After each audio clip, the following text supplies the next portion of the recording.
Now, before I allow the guys to continue, I have to know, have you subscribed to the ClevelandMoto and Moto Stories and more YouTube channels yet? There is enough amazing content available on both channels. You can go ahead and cancel your Netflix subscription. See, the guys care deeply about you, so please go do it now before it's too late and they release the infected cyborg snakes.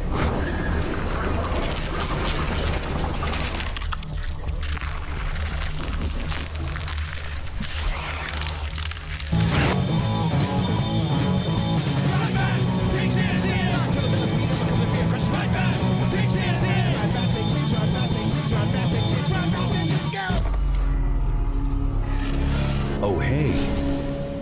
Welcome to the ClevelandMoto podcast. Oh, hey. Welcome to episode number 546 of the ClevelandMoto podcast. Light them up, boys. And they're off. To my left tonight, Sean Noel. and to his left, Dan Kroenke. and behind mixing board tonight, Steve Sleepy. and next to Sleepy, Johnny Mac.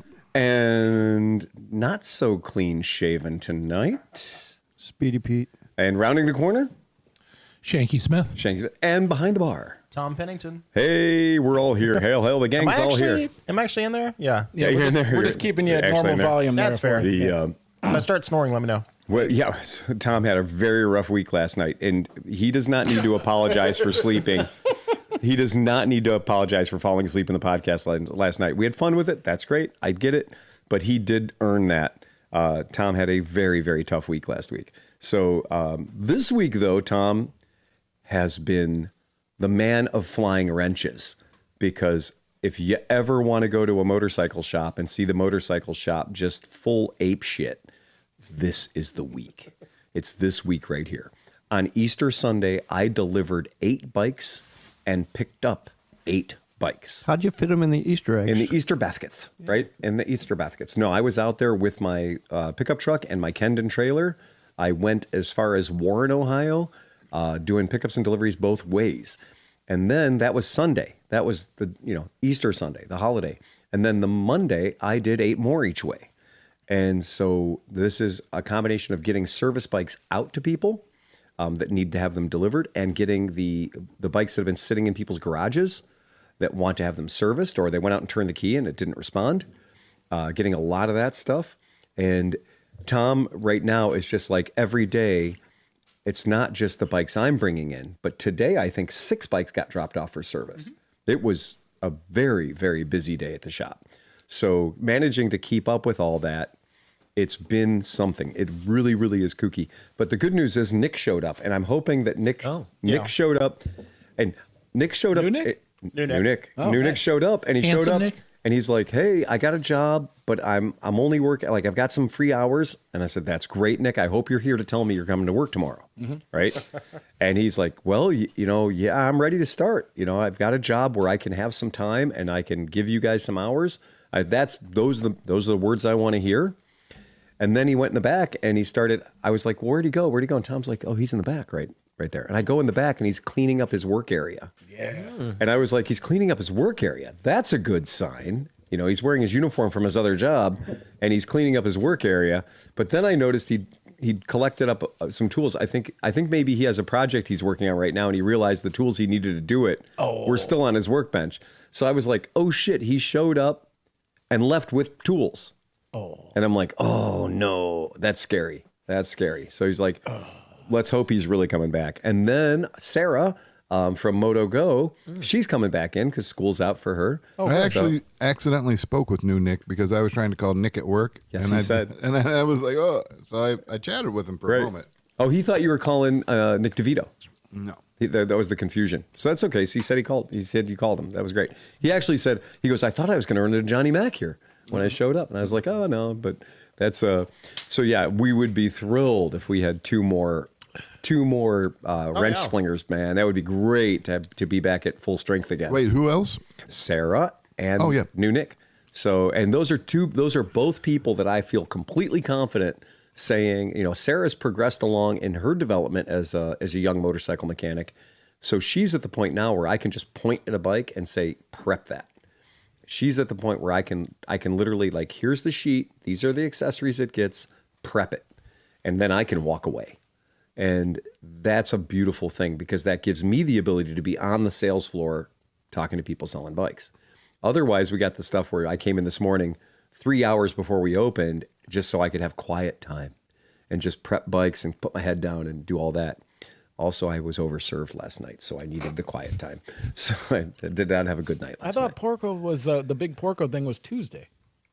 Well, Tuesday they did the mover shaker. the mover shaker thing. Yeah. I didn't want any part of that. Okay. I just went for the normal Wednesday because Wednesdays are quiet. Wednesdays are chill. So we showed up, and our friend Vince was already there as usual. He works there, but he makes such delicious food and such. So we're out there. We're having a few cocktails. We're doing what we do at Porco. We're meeting interesting people, and we go out to the patio for a cigarette break, what have you. It's pretty late in the evening. One of our bartenders, apparently there was a drink order that was incorrect, and we were forced to drink the mistakes. Oh boy. Oh no. Oh boy. You got the bilge. Oh, we got the bilge all right. What a good bilge it was. But then Vince shows up with like 4 pounds of banana pudding. Yeah, and chocolate focaccia bread. And chocolate fucking focaccia bread. Yeah. And I was like, why didn't we know about this 3 fucking hours ago before I ordered French fries, right? And I've not voluntarily eaten banana pudding in 25 years. Well, I've got a sweet spot for banana pudding. yeah, Bucky used to ask Bucky's like calling. Oh, is that what is that their deal? Yeah. Oh, fuck. It was Nilla wafers in it and everything. And this was Banana pudding made me drive because John came out with 3 meat sticks and banana pudding, and his hands were full. And so he's like, "You're gonna have to drive now. I want to eat all this stuff." Did you dip your meat sticks in the banana pudding? No. Okay, I'm not sure how weird it Kinky. gets. I think at Bucky's you can buy it by like a pint cup, or you can get like a gallon pail of it. The pail, yeah.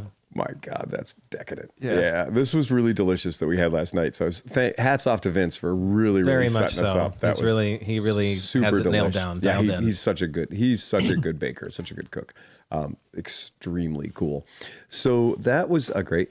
I've been on the phone with Liza Miller from the Misfits a couple of times over the past few days. Apparently, there's a bit of a kerfuffle, for lack of a better term, about AMA Vintage Days. Oh. And she's acknowledged that the only way that she can get a camping pass is to buy 2 tickets for the event, not 2 day tickets, the weekend, the full passes. See, but for me and Yeah. everybody else, that's Right. the way it's always been. I checked my receipts for the past couple of years, Yeah. but because Liza normally gets there on credentials, right? So Liza normally gets there on credentials, and she's not been forced to buy her own camping pass, right? if you have a media pass, though, I mean, if you can get a media pass, Right. that'll get you anywhere. So you don't have to, you know what I mean? You could buy, but they won't sell you a campsite without buying 2 passes. Right. So I don't know. The problem there is the AMA, which has been very generous to us with our media credentials over all these years. The AMA is the AMA, but the AMA is simply a tenant for that weekend. They're just there at the Mid-Ohio Sports Car Course. And Mid-Ohio Sports Car Course says if you want to have a campsite, whether it's for yourself in a tent or for yourself in your camper, you're going to be paying the price for that experience will include 2 passes. Now, that can be awkward if you're just a person with a tent who doesn't have any friends. And in speaking with them today, they literally told Liza, and they also told me in separate occasions, well, I guess you can just sell the other pass. Oh, how Like convenient. that was their solution to the whole thing, was to become a scalper, right? Their solution to the problem was that you should just become a scalper, right? And I don't think that's a satisfactory solution. I think that's on its best day, that's shitty. Right. And the fact that they don't think that one person can camp. Exactly. It's kind of weird, especially when you're having a motorcycle event Right. where guys actually ride in on their motorcycles. Well, if I buy tickets to the Henry Rollins show, they're not going to make me buy 2 tickets to the Henry Rollins show, right? Right. I can't just be like, oh, well, you have to buy the minimum quantity of tickets that one must buy to attend this event is 2. I don't know, man. Ticketmaster's been doing that thing now where you have to buy the seat. You have to buy 2 seats because they don't sell solo seats in weird positions. What? You haven't seen this? No. They do this thing now where you have to buy. There are certain seats in venues where you have to buy the seat So like next the to it. like the super down low seats. Something. Well, like the really no, good even the seats. up high ones. Oh, really? Like up in the that's up in weird. the lows Our and listener, stuff. Thrust and Justin, said, for the past 2 years, I bought an individual ticket with a $125 camping pass. Correct. And that is not an option. Oh, this year it's not. It is not. They yanked that away. It is not. That is gone. And they did raise the price because I did look at what I paid a la carte previously. And so that seems to be the pain point for a lot of people, is that it is about $45 more expensive this year to do the tent camping plus 2 tickets, plus 2 general admission for the weekends. So there is an increase in the price. And what they're saying is, we've gotten rid of the surcharges. We've gotten rid of the $10 filing fee or whatever it is, but that still doesn't equal anywhere close to the same amount of money. So I get it, but I do think that I'm sensing a singles mingle at the front gate. Yeah. I'm sensing people buying just an admission, Right. and then plunking their tent down wherever they find some open grass. Yeah. Yeah, but now the guy comes around. 'Cause I Well- almost fought the guy last year. But hold on. But to clarify that, that's the campsite. Oh, And so what Pete is talking about is in the various parking areas. Oh. So it is not uncommon for people to now be plunking their tent down in areas that were not traditionally part of the campsite. And on the Thursday before, those guys are watching those spaces like hawks. But at a certain point, and that point is about 6:30 p.m. on Thursday, where they lose all control.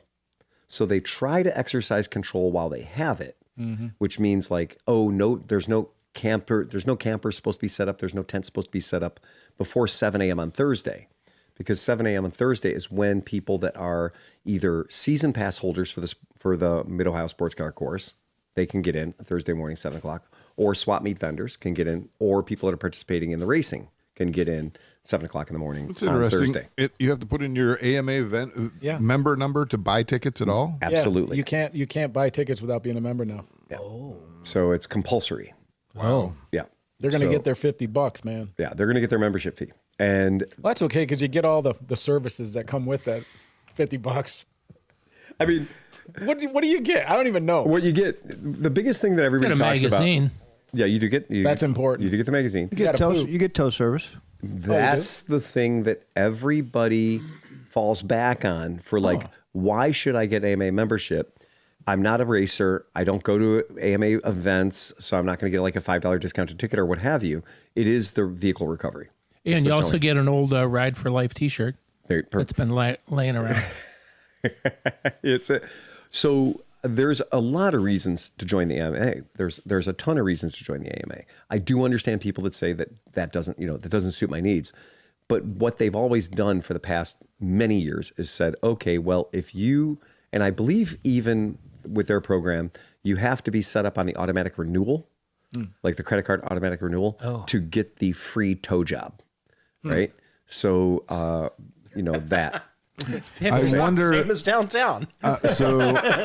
Just reading it a little bit, it says that AMA members may buy advance tickets at a discounted rate. It's $10. Yeah, but then I wonder after May 31st, then you might be able to buy them without being a member. You know what I mean? Because that was it won't be advanced after May So 31st. I tested this yesterday, so we would be able to come into this podcast knowing what the real deal is. So I tested it using my AMA membership number, and I bought. So going through the front door of Mid-Ohio Sports Car Course's website, not going through AMA, not going through the AMA website at all. You can, if you're not an AMA member, you go through the Mid-Ohio Sports Car Course's regular website and you buy the tickets for the event. If you buy a tent camping pass and 2 general admissions, it is $305. If you go through the AMA page and you use your AMA number, you will buy your tent camping space with 2 general admission passes for $295. There is a $10 difference between using your membership number to buy tickets through the AMA's website, which will punt you to the Mid-Ohio Sports Car Course site, but give you the $10 discounted price. Whereas if you go in through the Mid-Ohio Sports Car Courses site, you will pay $305. But you're still paying $40 extra to save 10 because you're spending $50 on your membership to If save you're $10. already a member anyway. Oh, yeah, if you're a like member. I bought my membership for 5 years at a whack, right? Right. So I'm already a member anyway. So I wanted to test the system yesterday. So I bought one campsite and 2 general admissions. We're going to call that the Chuck Wagon, Tom and Becky, right? So I bought that not using my AMA membership, going straight through Mid-Ohio. They took my money. They sent me the confirmation. That was $305. The one for me personally, I went through AMA's website using my AMA membership number. It was $295. Now, if it was a camper, then it would be $380. Yeah. Or $390. How much is it for an inflatable pub? Yeah. Oh boy. Right. Well, right. we're going to get to that because I have prepared everything. So we'll get to that in a minute. So, but that's the point, and that seems to be the kerfuffle right now. That seems to be the stress point.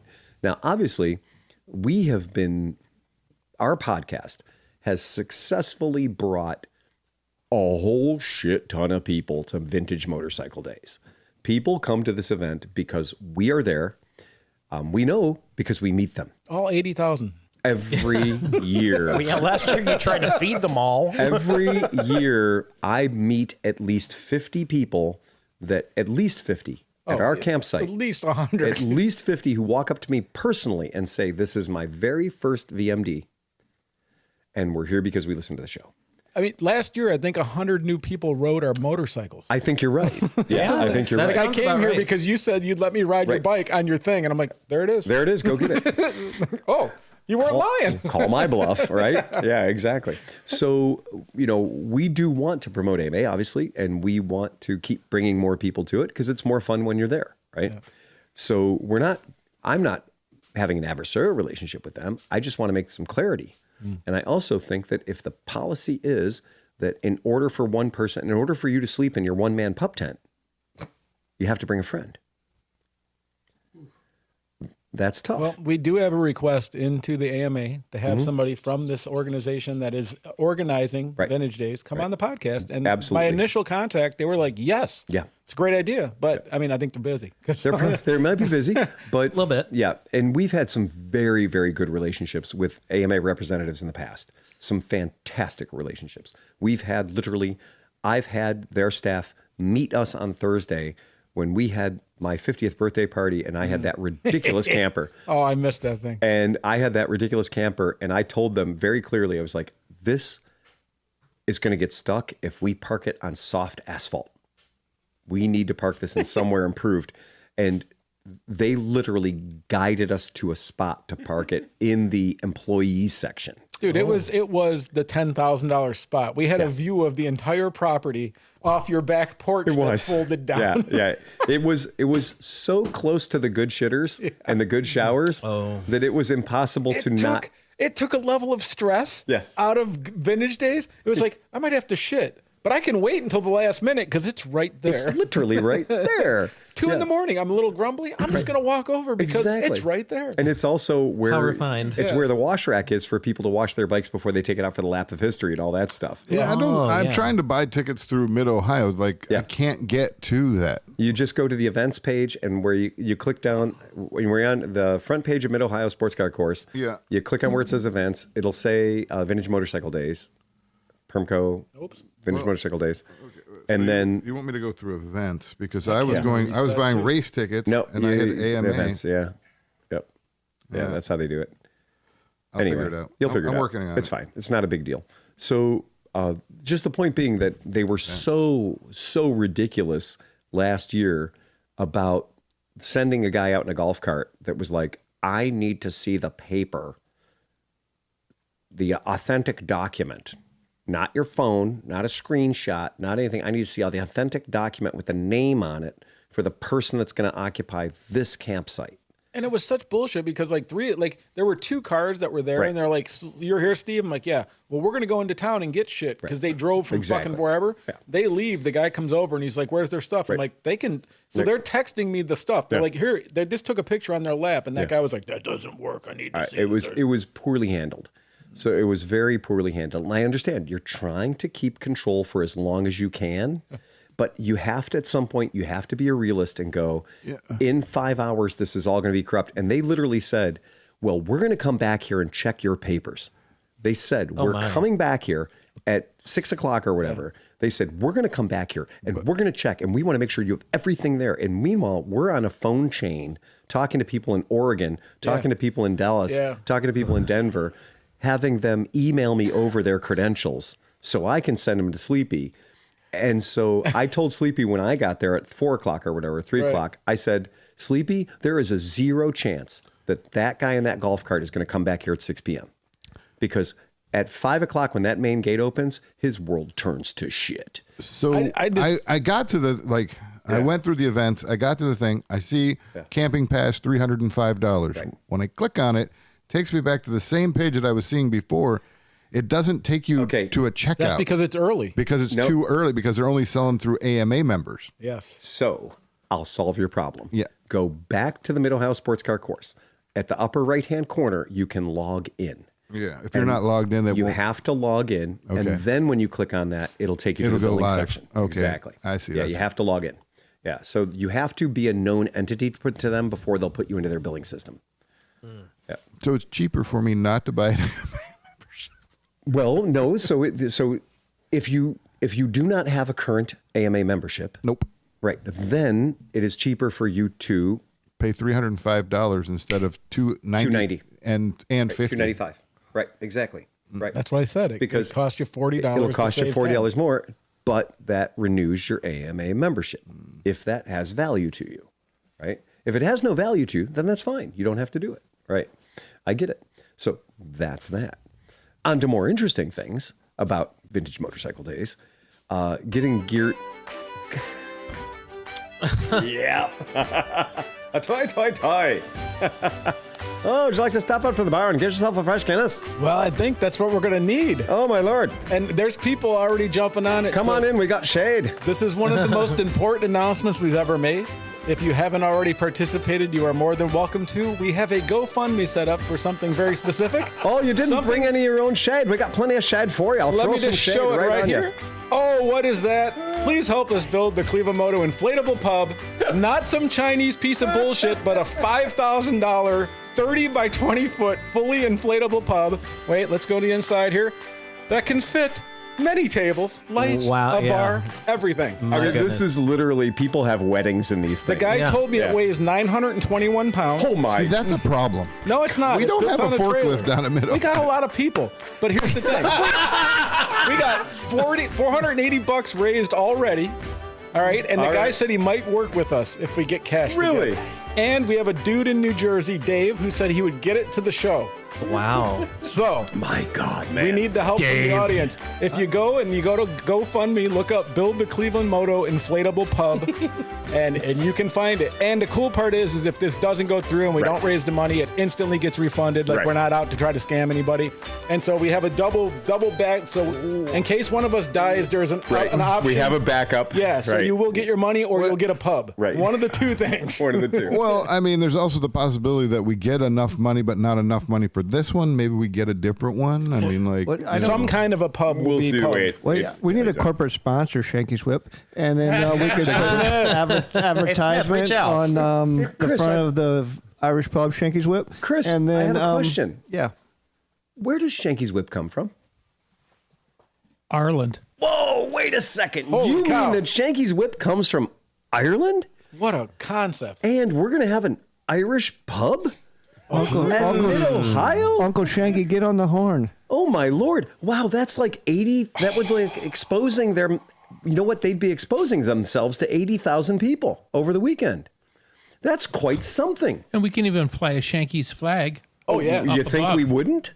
With the right sort of support, and I'm talking about support, with the right kind of support, they might even have to send a Shanky himself. Yeah. To come and make sure make sure their samples get distributed. And think about this. Johnny Mack gets to show off one of his many amazing generators. Oh boy. Oh yeah. Boy. Yes. That sound you hear in the background is the sound of inflation. Well, we're gonna bring a 100 foot thick 8-gauge cable, and we're gonna put that fucker on the other side of Ross Road with a speed bump over it. Probably only needs to have like 2 blowers or 3. I mean, it's probably not that big of a deal. It's the whole concept of it is it's going to be awesome when we turn delightful. Unplug it, and all of a sudden. This is what happens when you let me talk when I get drunk. That would be a really good idea. An inflatable pub. We could have ostrich racing. Allegedly. Allegedly. There's also a corner allegedly for the cafe angle in there too. Oh, of course. Well, yeah. In the morning, it would become the restaurant. Yeah, the cafe. Obviously. Right. Obviously. I mean, look at the room. That has room. Bangers and mash all weekend. And it blocks UV. You're not getting a sun. Cabbage stew, cabbage everything. And I really don't want to gloss over that, because at AMA, one of the most dangerous thing at AMA Vintage Days is not an 8-year-old on a GoPed. It's not sleepy. It's UV. It's the sun. The most dangerous thing at AMA Vintage Days is the sun. Although the 4 girls on the CRF 110 was pretty dangerous. I think they were in total control. No, not to them. Oh yeah. Everybody else. Everyone else. Out of the way. Dive. Yeah. But not kidding, having a great place to hang out, having a cool place to just, spend an hour and get out of the sun. That's a big deal at Mid-Ohio. And I've already learned 7 Irish tunes on my mandolin. Oh, yes. So. Well, that was the other thing is the house band. Yeah. I'm expecting big things. Oh, big things. Yeah, I have a 2-hour big set. Things. Yeah. I'm expecting big things from the house band. Oh, yeah. And then we can also yard sale furniture. We can just get, garbage, curbs, curb. I've wanted to do that for years, like free couches. Right. Yeah. Free couches. Yeah. Go out into the hinterland and bring them back and all the bed bugs. Yeah. Catch and release. I prefer vinyl if I can find them. Catch and release couches. But the thing about we set up 4 Summit Racing 20 by 20 tents, right? 2010, yeah. 2010. These things are monsters, and you can see our spot. You can see our FEMA camp from space easily. It works to our thing because all together they weigh like 7,000 pounds, so they're not going anywhere. We add a 900-pound fucking pub to it, right? We're set. Yeah, I'm absolutely convinced that this is going to be the magical hang for Mid-Ohio. Yes. And the optics for a company like Shanky's Whip. The optics are going to be great because there we are at a premier motorcycle event. There we are with all these people and all these people from all over America. And we can even make it so you can't get in unless you're accompanied by an adult if you're under 21. So and you have to buy 2 tickets for every person. I can see it now. The Shanky's Whip armband. That all gets you the $300 motorcycles lined up outside. Yep. Yeah. Right? And then Sean's already figured out bottle service. He's got that on the side. Bottle service. Got a little pit group going on. You have Shanky's, but then you have Shanky's Supreme. Oh, yeah. You get the golden ostrich bottle. Right. Yeah. So I think that's a brilliant idea. Brilliant, I say. But again, we need your help. But we need your help. I'm going to put this up in case anybody has not seen it yet. And if you do want to participate, like I said, the worst thing that can happen is it works. The worst thing that can happen is it all comes together and we take your money. Well, because you have no risk. If we don't get it together, you get your money back. We're 1/10 of the way there. Oh, 1/10? We got $480 raised, man. God. That's not bad. Fantastic. I know. Yeah. So do a little bit, help out a little bit. And what we can promise is the hospitality that you've had from us in the past 10 years that we've been throwing down hard at Mid-Ohio, that's just getting better. It's just getting more. And somebody said, well, what if it rains? What if it does this? What if it does that? That just adds to the fun. Better. Yeah. Right. Like it might be a disaster, but it's going to be fucking an amazing disaster. It'll be a disaster outside. Yeah. Right. And we can have the slip and slide outside. We can have the slip and slide into the pub. But you'll stay cool and dry. Right. You'll stay cool and dry. Right. Yeah. That is a great idea.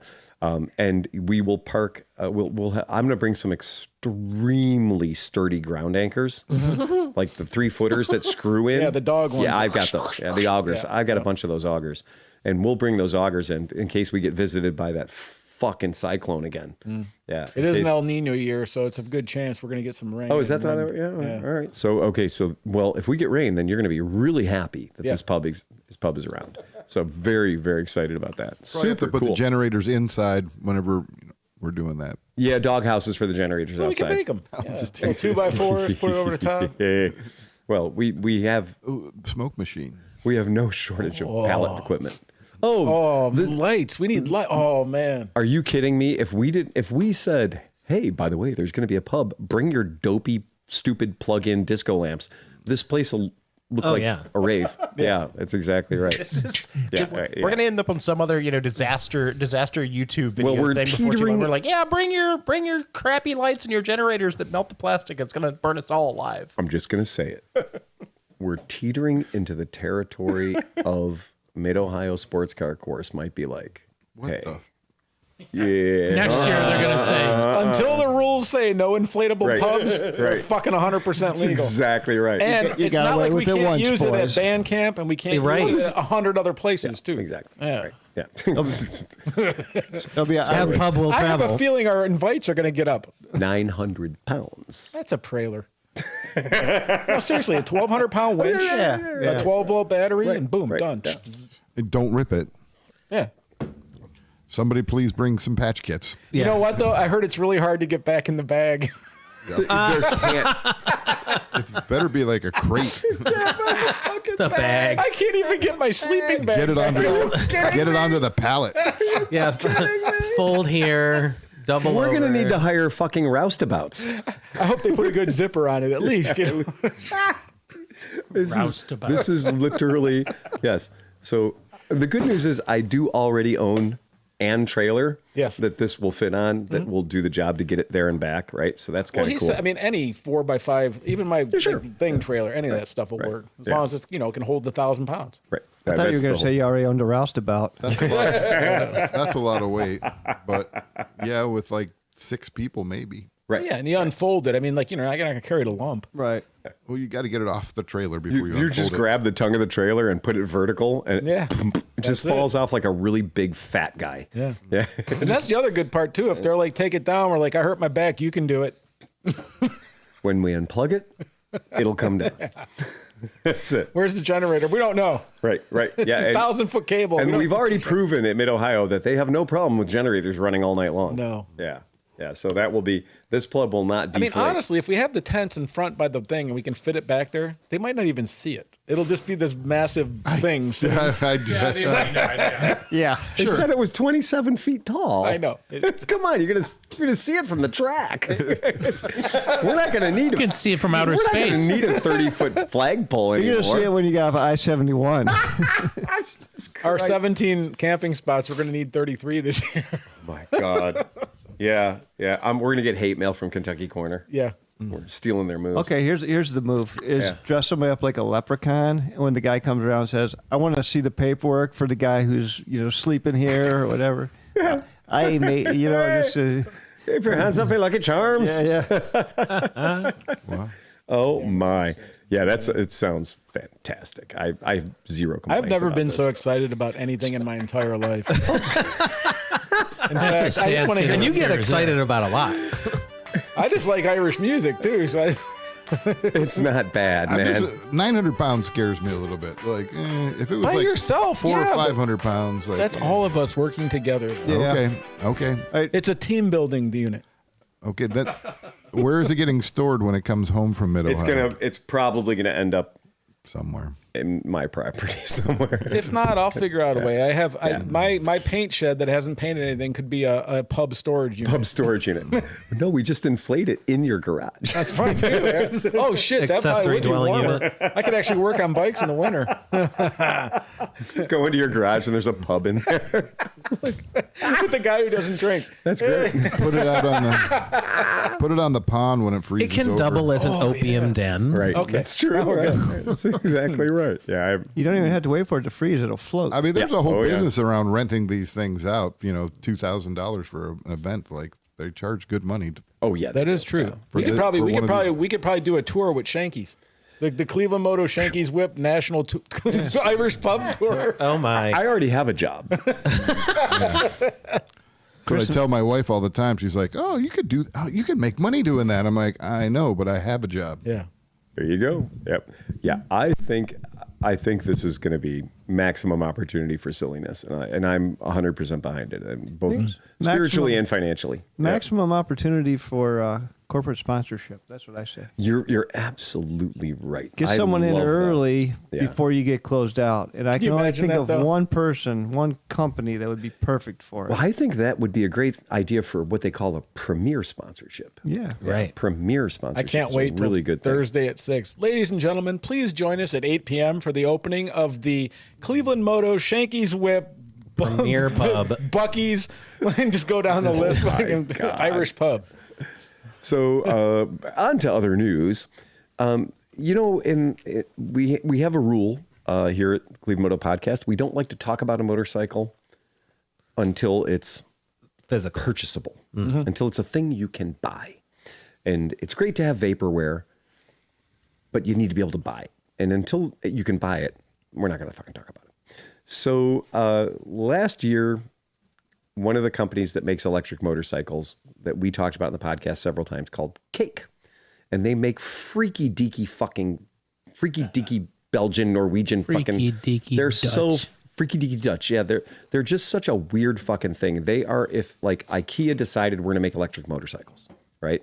And they have, they have the, I'm going to get this right. They have the Maka, the Commute, the Öse, the Buck, the Work, and the Cock. That's right, the Cake Cock. You can buy a Cake Cock. What colors does the cock come in? The United Colors of Benetton. Well, it turns out they couldn't fit the black one in the box. Okay. So, yeah. It is. Oh, it's K. To be clear, it's KALK. It is KALK. That's called. That's what he said. That's what I said. Cake Cock. Yeah. Yes. Right. Okay. All right. So that's the one. Sleepy, go ahead and throw the picture up of the Cake Cock. It's not the first time we've had a picture of a cock up on our website, but there is the cock. And so the idea is it's minimalism. It's just, it's cubist. It's odd. It's weird. Right. And these guys went bankrupt. Shockingly, an electric motorcycle company that went bankrupt. Honestly, I think that's a law. You have to go bankrupt if you're an electric motorcycle company. Harley Davidson has found all kinds of ways to lose money on Livewire. And what was that fancy silver one that everybody was going nuts for? And now you can see them. Sondors. Sondors Metacycles? Yeah. Yeah. Oh, there were like $8,000 buys. Oh, wait. If you be real quiet, you can hear people fucking hating them right now. Yeah. Like they failed to deliver and they went from so much, this is going to be the greatest thing ever. And so many people pre-bought and paid for it. And then it showed up and it was hot garbage for a lot of people. A lot of people had a very, very bad experience with that. Marketplace will show you the value of those. I've had people call my shop and be like, I want to trade this in for anything. Mm-hmm. And I was like, I don't want it. I'm not going to give you $1 for it. I give them $100 for the wheels. They are spokes. Okay. So the deal with Cake is that Cake went bankrupt and lucky for them, they found a fella who was willing to come in and spend some money. So again, now this time it's the freaky deaky Norwegians. So the freaky deaky Norwegian company, Briggs Holding AS, bought the brand and bought the intellectual property. And instead of just scavenging it for parts and bones and doing what most of the time does, they're going to keep Cake alive. Okay, that's the idea. And these guys are not just an investment group. They're not just investment capital people. These guys are an automobile retailer. Okay. They are somebody who's already in we take things with wheels and sell them to people. And that's where a lot of these things like Vectrix and stuff in the past have fallen on their fucking face and cost everybody a huge pain in the ass. So that's kind of neat that they're coming back with people at the helm that are automotive people, that people understand about that. Better for distribution. Much better for distribution. And what I did see that I thought was interesting, though, is they are talking about doing a direct-to-consumer product reaching into markets like the United States. Because Zero left their headquarters in the United States, and they moved I believe they're in Norway, too. So I believe Zero moved their headquarters, their world headquarters is now European-based. But the one that I'm kind of hoping for, the one that I think, man, if this thing actually shows up, I'm going to be pretty happy about it. And and I'm bad with umlauts. So it's the OISA, the umlaut O-S-A.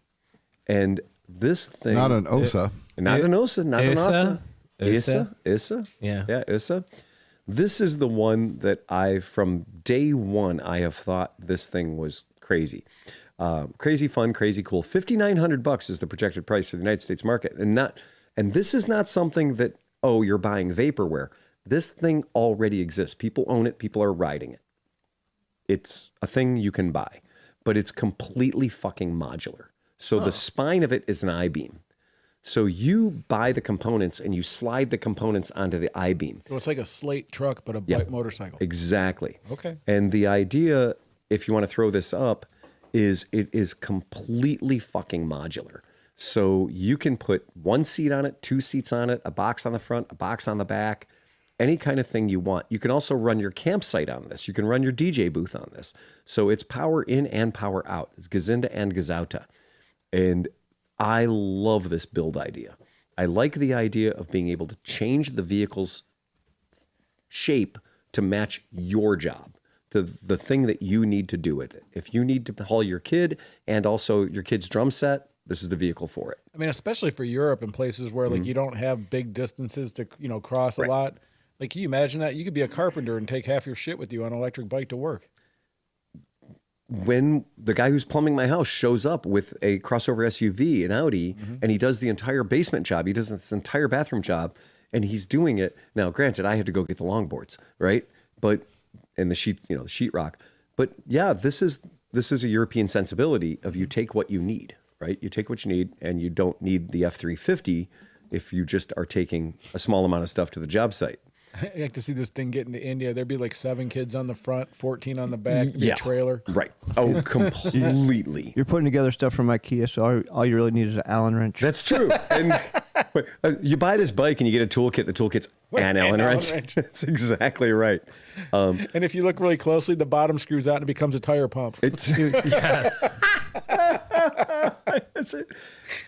It's definitely one of those things that when I see innovation, when I see something like this, I'm not super excited about electric motorcycles. That's not my thing. That doesn't give me joy. I'm not looking at this like an electric motorcycle. I'm looking at this as a bicycle that I can actually haul shit on. I'm looking at this as being an urban mobility vehicle. I'm not going to try to drive this thing to Columbus. That's not what it's meant for. It's meant to plug in while I'm sleeping, then use it to go to the place I need to go and buy the shit I need to buy and go home on it. And then stuff it in the corner of the garage until I do it again tomorrow. Kind of a neat thing. I love the ingenuity of it, and I love how it's modular. I'm distrustful of the battery management system and the battery itself, because you can replace a motor, but when you get down to the software, you get down to the charging and discharging of the battery, that worries me. But that is everything. But I will say this though. Being in that type of a unit, being that modular, the battery is not so much of a concern now because it doesn't have to fit into anything. Like if they have if a new battery technology comes out, you just pull a trailer there. I mean, you can look at it. It's a box. You could stick any kind of battery you want in there. Well, they're welding off of it. Oh. Okay, so I'm saying they're not welding on it. Right. They're using it as a power supply for their welder. They're inflating a. They're inflating a fucking bounce house. That's what was in the trailer. That's what's in the trailer. It's very practical. They've got U-rings on this thing, so you can carry 2x4s. So you can carry boards and stuff. The configuration ideas are just super great for an urban environment where so many places are not car friendly, and for places that aren't car friendly, you can rip around on this thing. Plus, park it on the sidewalk, not paid to park it right in front of your job site.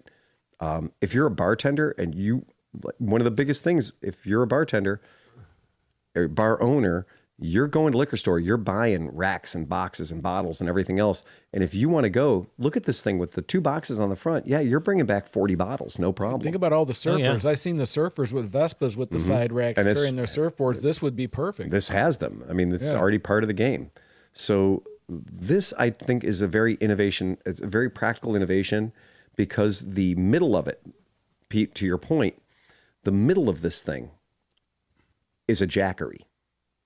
So the device right in the middle of it is a portable power station. It's a gasless generator. It is a power supply. That's what's in the middle. And you can take that power supply out and you can take it in your house. You can take it, like if your house doesn't have power, you can take the power supply out and it becomes the power for your house. Well, you know what's really cool is if you get totally sick of the electric thing, you could throw a Predator 212 in the middle and be happy as a clam.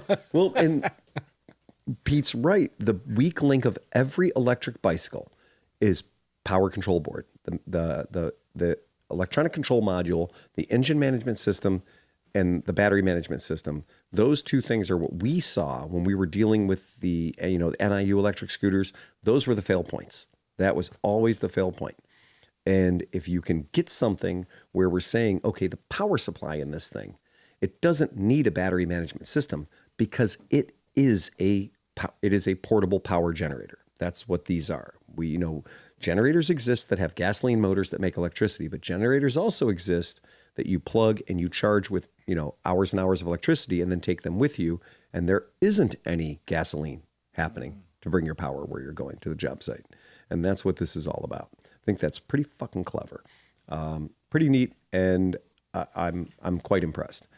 So I'm happy to see that somebody's seen the value there and is rescuing this shit, because if it is the kind of thing that they're going to pull off and they're going to continue making them, because they have sold these. This is not vaporware. This is a thing people own and people ride around on. Cool. Can you buy one today?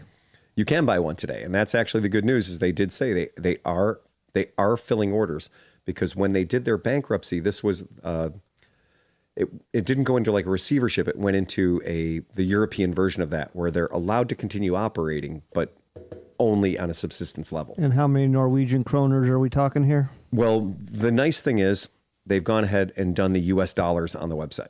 Oh, so handy. if you want to backwards math it to euros, you can, but like the commute edition for that particular bike is $5,900, right?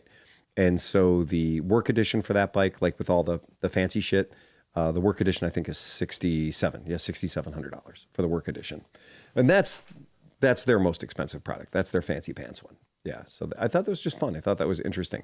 Their tiniest, little, weirdest, adorable one, the Maka, which talk about minimalism, that's $3,800. So the Maka is silly. It's ridiculous. I'll take a caramel Maka. Yeah. It's basic. That's just what it is. It does have suspension. That's cool. And it's a hub, it's a hub motor design. So super minimal. Like super, super minimal. Yeah. And I'm not a big guy. I'm not going whole hog into stuff. They do have the Maka Polestar edition for people that want to be fancy pants, I guess. Did you say Polestar? Yep, Polestar. What was it? The Alpinist stars? It's one of those. So anyway, A-star. Everybody all the cool people call it A-star. A-stars, baby. A-stars. Honda E-clutch. Well, they're sticking with it. If adding e-clutch to more of your line is a commitment to the technology, then Honda is getting into it, because the Transalp is getting the e-clutch. Mm-hmm. So that's quite interesting. And I think a whole bunch of bikes are. I think the 500 that they have coming out, the sport bike, that has an e-clutch. Mm-hmm. They have whatever their smaller 4 something that's coming. They're putting them on everything, basically. I think that's going to be the game. Yeah. It must be working well. I thought, like, what about, there's an electric servo in there. Like, these have the potential to fuck up, but it must not. It must be just working fine. Lady picked up her bike today at the shop. She had the Honda Rebel 1100 with the DCT. Okay. And 47,000 miles on it. Well, the DCT is different than the e-clutch. It's different. Correct. Yeah. Right. But think about it. Like, all motors now are all brushless, so you don't have brushes wearing out, all that stuff inside there. So the servo motors controlling it, they might be all brushless. And I mean, it's probably very reliable. Yeah. It said the same thing about the transistor.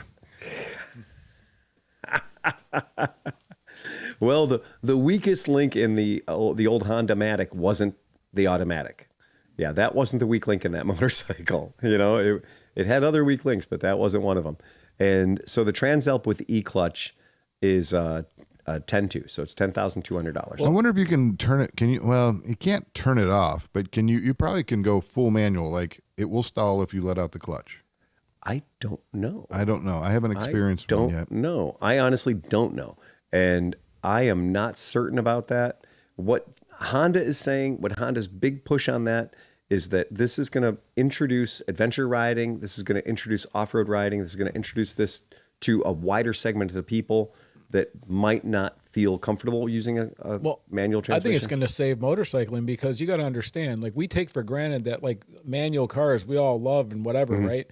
But there are my daughters have no fucking clue of what a manual. They're like, no idea. So then to them to hear about shifting a motorcycle where you're already scared because if you've never ridden anything on a street, people don't want to do it. But now if you're like, well, you can ride a because like somebody might not like a scooter if you're a tough guy. But now if you want to ride a motorcycle, you can actually do it without it. It might open people up to actually riding bikes again. And Pete might have something to say about this, but I'm trying to imagine a situation where I'm like off-road. And I've been on like some hill climbs where I actually had to like feather the clutch. Like it was going to stall, but I just kind of like give a little but it's not going to stall because it cannot stall. That's like the Rex. So you're never going to have to really, you can't say but I won't be able to do that. You won't need to do that. My Recluse clutch, the Recluse clutch, one of the amazing things about it is I couldn't stall it. He's saying always in the right gear. Do you mean that, it won't auto shift, will it? It'll auto shift too. So it's going to be like driving an automatic transmission car. It's full everything. You can do what you want. You can either use the clutch. You can do it. Hopefully, you can do it all manual or not. You know, that's the premise. That's the whole idea. And usually this kind of technology comes at a premium. This is $200 more than the regular Transalp. They're probably quickly going to not have it's going to be on everything. There's not going to be a down. So I have a friend who's an instructor with the Ohio Motorcycle Safety Foundation, and we had a chat about this, and he's talking about more and more of the people that are coming into the program that are getting their motorcycle endorsements are saying, well, do you have motorcycles at the training center that are clutchless? Do you have motorcycles, automatic transmission motorcycles, for me to use in the training program? Because I'm not going to be a clutch person, right? Now, we would not think it weird, to send our loved one off to get their car license. We would expect they'd be able to take their car driver's test in a automatic transmission car. True. Right? Nobody ever says that we're not forcing you to learn how to use a 5-speed. We're not forcing you how to learn how to use a clutch. It's been this way for a very, very long time. It's normalized, right? Yet in the world of motorcycles, every motorcycle training program that I'm aware of locally uses small displacement motorcycles that have a manual clutch, right? It's just part of the experience. But more and more of our riding public are going to be clutchless. It's just the way it is. And when I was a young child, the default was that the car was a manual transmission. You paid more to get the automatic. Yeah. And boy, did that change fast. Boy, did it change quick. And even in the Japanese cultures where the manual transmission stayed around a hell of a long time and automatics didn't get the push, now the vast majority of cars that the Japanese are buying are automatic transmission. I have to make a clarification. Yeah. You were wrong on something, and one of our listeners pointed out, chat members, the E-clutch does not auto-shift the gears for you. But it does automate all clutch operations. So you have still to use the left foot to pick all the gears and stuff. It just has no clutch. Right. Excellent. So that is different than the DTC, where the DTC can do all of it by itself. Yes, it does. Right. And it does unless you manually button shift it. So, and it says no stall, Flappy no lever. paddle. No stall, no lever. You can come up with complete stopping gear and start again without touching the clutch lever. Manual control. You can override the system by using the clutch lever at any time. Oh, there is still a lever. Shifting. The rider must still actively shift gears using the foot pedal versus DTC, unlike Honda's DTC clutch, which is a fully automatic transmission. E-clutch is an electronic aid for a conventional manual gearbox. Fantastic. That's why it's only $200 more. Because it's the same transmission and everything. $200. So it's just an actuator. $200. $200 for a person. Well, and then the person can learn how to shift. They can learn how to use the clutch, but they don't have to. Well, think about it. And then so like basically my track bike, right? It has a blipper. Yep. So I don't use the clutch on anything except for like leaving the line and whatever. And I guess if you need to, you could do it if you had to in a race situation, but you can override it there. Absolutely. So like that E-clutch could actually be on a race bike. Sure. Or a track bike or whatever you want to call it, and not really detract from anything. The first bike it came on was the CB650, which was a pretty fast bike. Sporty bike, super sporty bike. And if you look at modern supercars don't have a third pedal. Right. Right. Well, that's the Flappy paddles. Yeah. That's the DCT again. Right, exactly. So I think this is great. I think for $200 more, this is going to open motorcycles to a lot of people. And now that I know that you can operate it clutch or no clutch, fantastic. Here's something about, you bring up the sports car thing. Sports car purists used to say that if it doesn't have the third pedal, it's not a real sports car. Right. You know, they really just disregarded Top it gear, completely. yeah. And then it was discovered that you could drive that car faster. The performance level was higher because it could shift faster than you could. And then now it's become almost the standard. Oh, yeah. Just the way automatics have become. You never seen somebody change their stance on something so fast on racers that are against something until the guy goes fast, and then the next week everybody has. Boy, that changes fast. Well, doesn't an automatic actually handle the power better than a man? I mean, it's easier on the car. You know what I mean? Power delivery is probably better through an automatic. I think you're right. But the DCT thing, they're also using it in Formula One. So when the sports car purists said, "Oh, it's not a real sports car," Right. well, guess what? The fastest cars in the world are using it. Using So what's that tell you? I guarantee it. Well, a human being is not faster than a computer. Correct. Sorry. And I did. Casey Jones or no? I did get the chance to. What is that? Paul Bunyan. Bunyan, Yeah. I did get a chance to spend some time on the Rebel 1100 with the DCT, and using it in just the push button regular mode, sport mode, rain mode. John Henry. Yes. I was going to say we would have accepted John Henry's Henry. hammer. Yeah. It's a song. So I just riding it in that mode. It's just okay. I can feel it shifting. It is going through a gearbox. It is not automatic. It's not a CVT. It is not a slush drive. It is going through a gearbox, and it is shifting, and you can feel it shifting. What are you talking about on which? DCT on a Rebel 1100. Okay. So DCT on a Rebel 1100. Plenty of torque behind it. The DCT actually has two clutches. Yeah. That's dual clutch Yep. Clutch up, clutch down. Yep. And so you have all your odd gears, 1, 3, and 5 on one spindle. Yep. And you have 2, 4, and 6 on another spindle. And as soon as you disengage one, it's already got the other one two's stacked already up. in the pocket, ready to go. Yep. And whereas a standard transmission, you have to disengage one and engage two. So you got two motions instead of one. And that's why it's faster. It's crazy. You do that every time you upshift, downshift, you're down half the motions. I did it. I rode it on the Goldwing, and on the Goldwing with all that tonnage and everything else, it shifted perfectly. It shifted lightning quick. And putting it into the learner mode, like putting it into the eco mode, the shifts were there, but they weren't violent. It was soft. It got great mileage. It did all the things it did. You put it in rain mode. It was soft. It was gentle. It wasn't downshifting as violently. You put it in sport mode, different story. And hitting the manual button, so putting it in sport mode and you using the manual button on your own meant womp, snap, womp, snap, womp, snap. And you can go through the gears. You don't have to back out of it. You can keep the power on. Oh, yeah, I was going to say, do you have to... No. You throttle stays. Dude, there's You a reason just snap the top button. fuel drag Right. bikes have an auto... Exactly. If it's not completely automatic, then the guy is just hitting the button. I was... On the Goldwing, I was like, yeah, I can totally understand the premise behind this, because now, even if you're kind of in the wrong gear, you got your wife on the back of the bike, you got enough provisions to last you the next 17 years, you're cruising down the highway in a Goldwing, your gross tonnage is somewhere around 1,000 pounds, and you're making a right-hand turn up a super steep hill, and you're in the wrong fucking gear, right? And you're in the wrong fucking gear.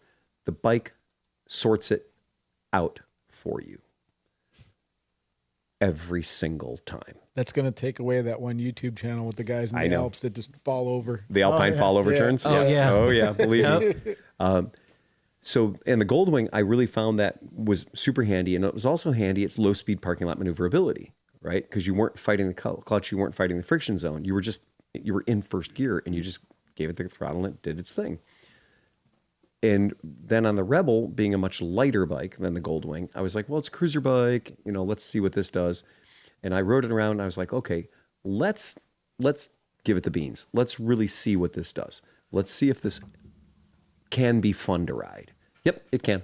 100%. Yeah. Absolutely. 100% absolutely can be fun to ride. It's got like 100 and some million horsepower, right? It's a Rebel 1100. It's the Transalp motor. Okay. Yeah, it's a Transalp motor. It's dumbed down a little bit. That's the same one my pal Mike has. Africa Twin. Africa Twin. Sorry, did I say Transalp? Yeah, I meant Africa Twin. Yeah. It's funny because right before we came over to the podcast tonight, I was just down at the new Skid Mark garage, and Greg Castillo just picked up an Africa Twin with the DCT. Oh, really? And he offered to let me ride it, but it was on Columbus Avenue down there, and there was a lot of traffic. It was at 6 o'clock, and I was like, I'm not gonna. I didn't have my gear on. I'm like, I'm not gonna jump out here and ride it right now. Yeah. But he just offered it to me, and I wanted to ride it because I hadn't ridden a DCT yet. Right. But I didn't take the opportunity. I would have.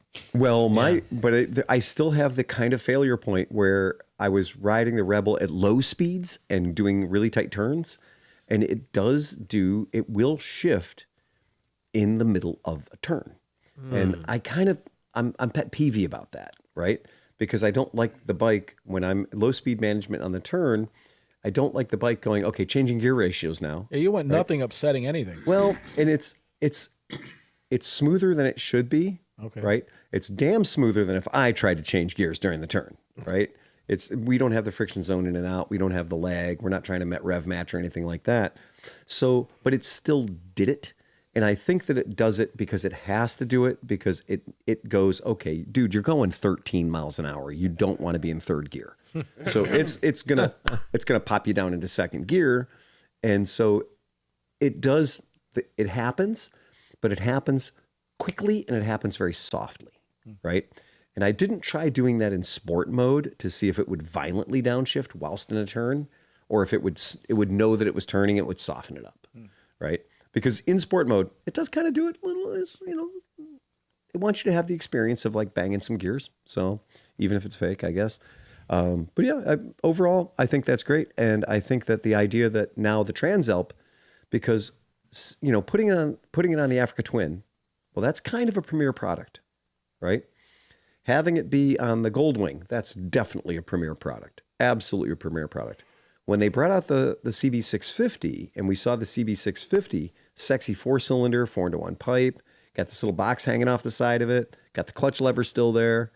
Oh, okay, this is kind of sexy. They're going to try to reel in some younger riders on this one.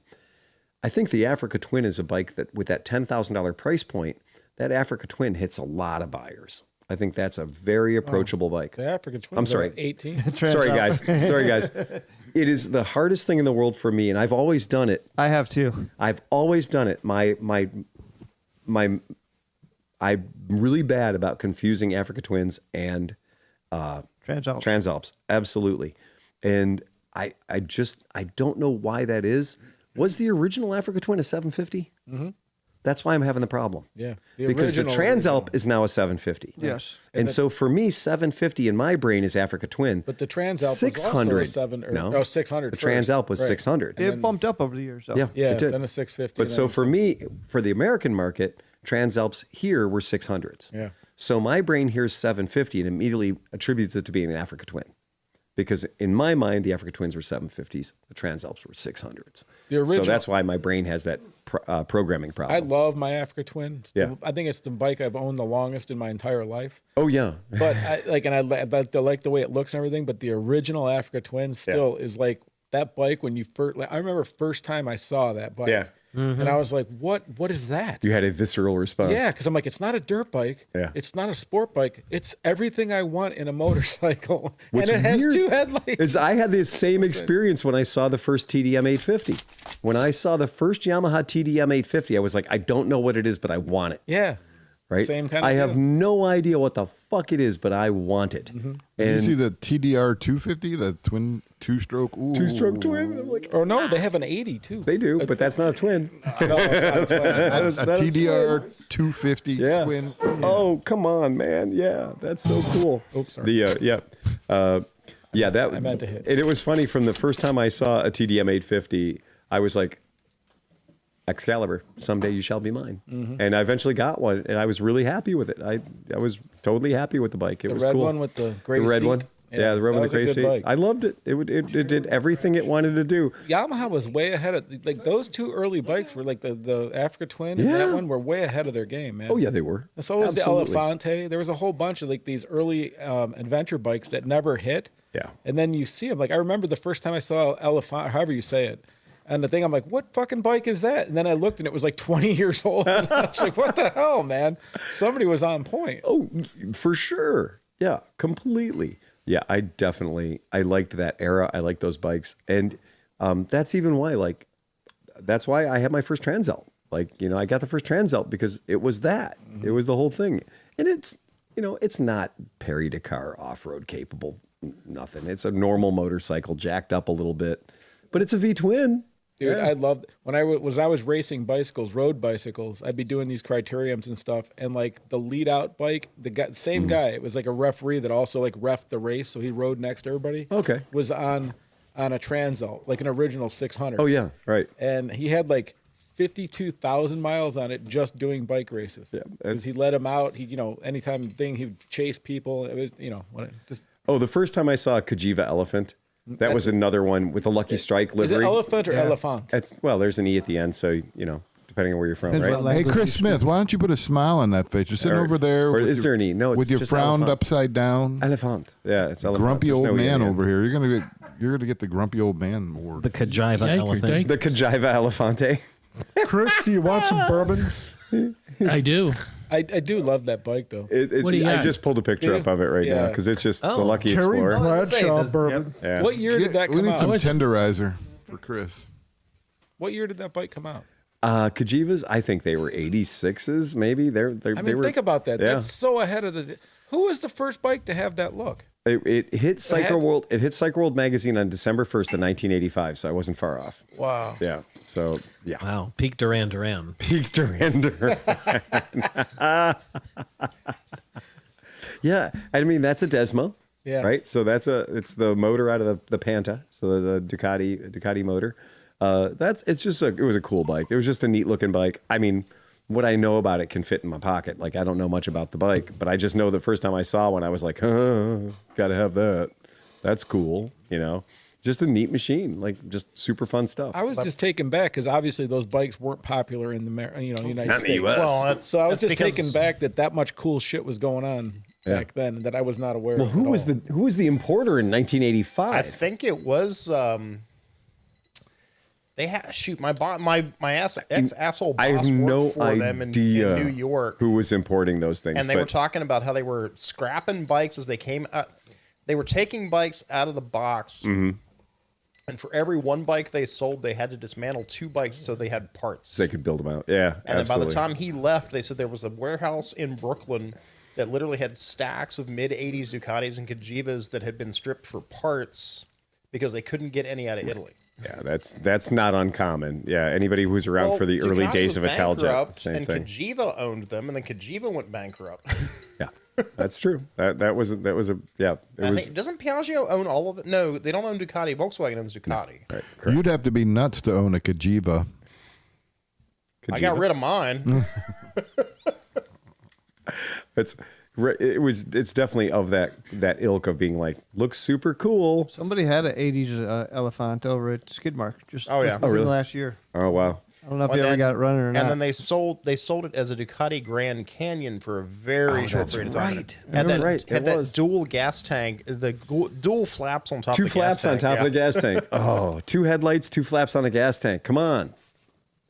How does Sleepy not own that? That's crazy. All the good things. Yeah, that is all the good stuff. Yeah, super cool. Was it Ducati Grand Canyon or Cagiva Grand Canyon? I think it was Cagiva. I think it was branded as Cagiva, but the elephant turned into it. Speaking of dual round headlights, I found a guy repopping them of the little Baja ones from Honda. Oh, for really? $90 a piece. What? Everything I own is going to have dual headlights on it. Well, there were 4 or 5 companies like Taotao and TNG and stuff that actually just made those. Okay, Yeah. all And right. they popped them out. You can buy them off of partsforscooters.com. Okay, so and since we're on the theme of 2 headlights, Sleepy. Papio. Oh, wait. Vavoom. Oh, hello. Oh, wait. I got to see. I don't know. No. Googly eyes. I'm a thumbs down That on looks- it. It looks Those like are an vents. Are those vents? Dashboard HVAC It looks like an vents. anime character. Yeah, I say it looks like It looks like you're trying to direct the air look like from your lit up. car on yourself. They're snorkels. Yeah. They're twin intake snorkels, but it looks happy to see you. But it's funny because if you look at its little anime face, its little headlight is going, ah. Looks like How to Tame Your Dragon. It does look like, it looks like Toothless.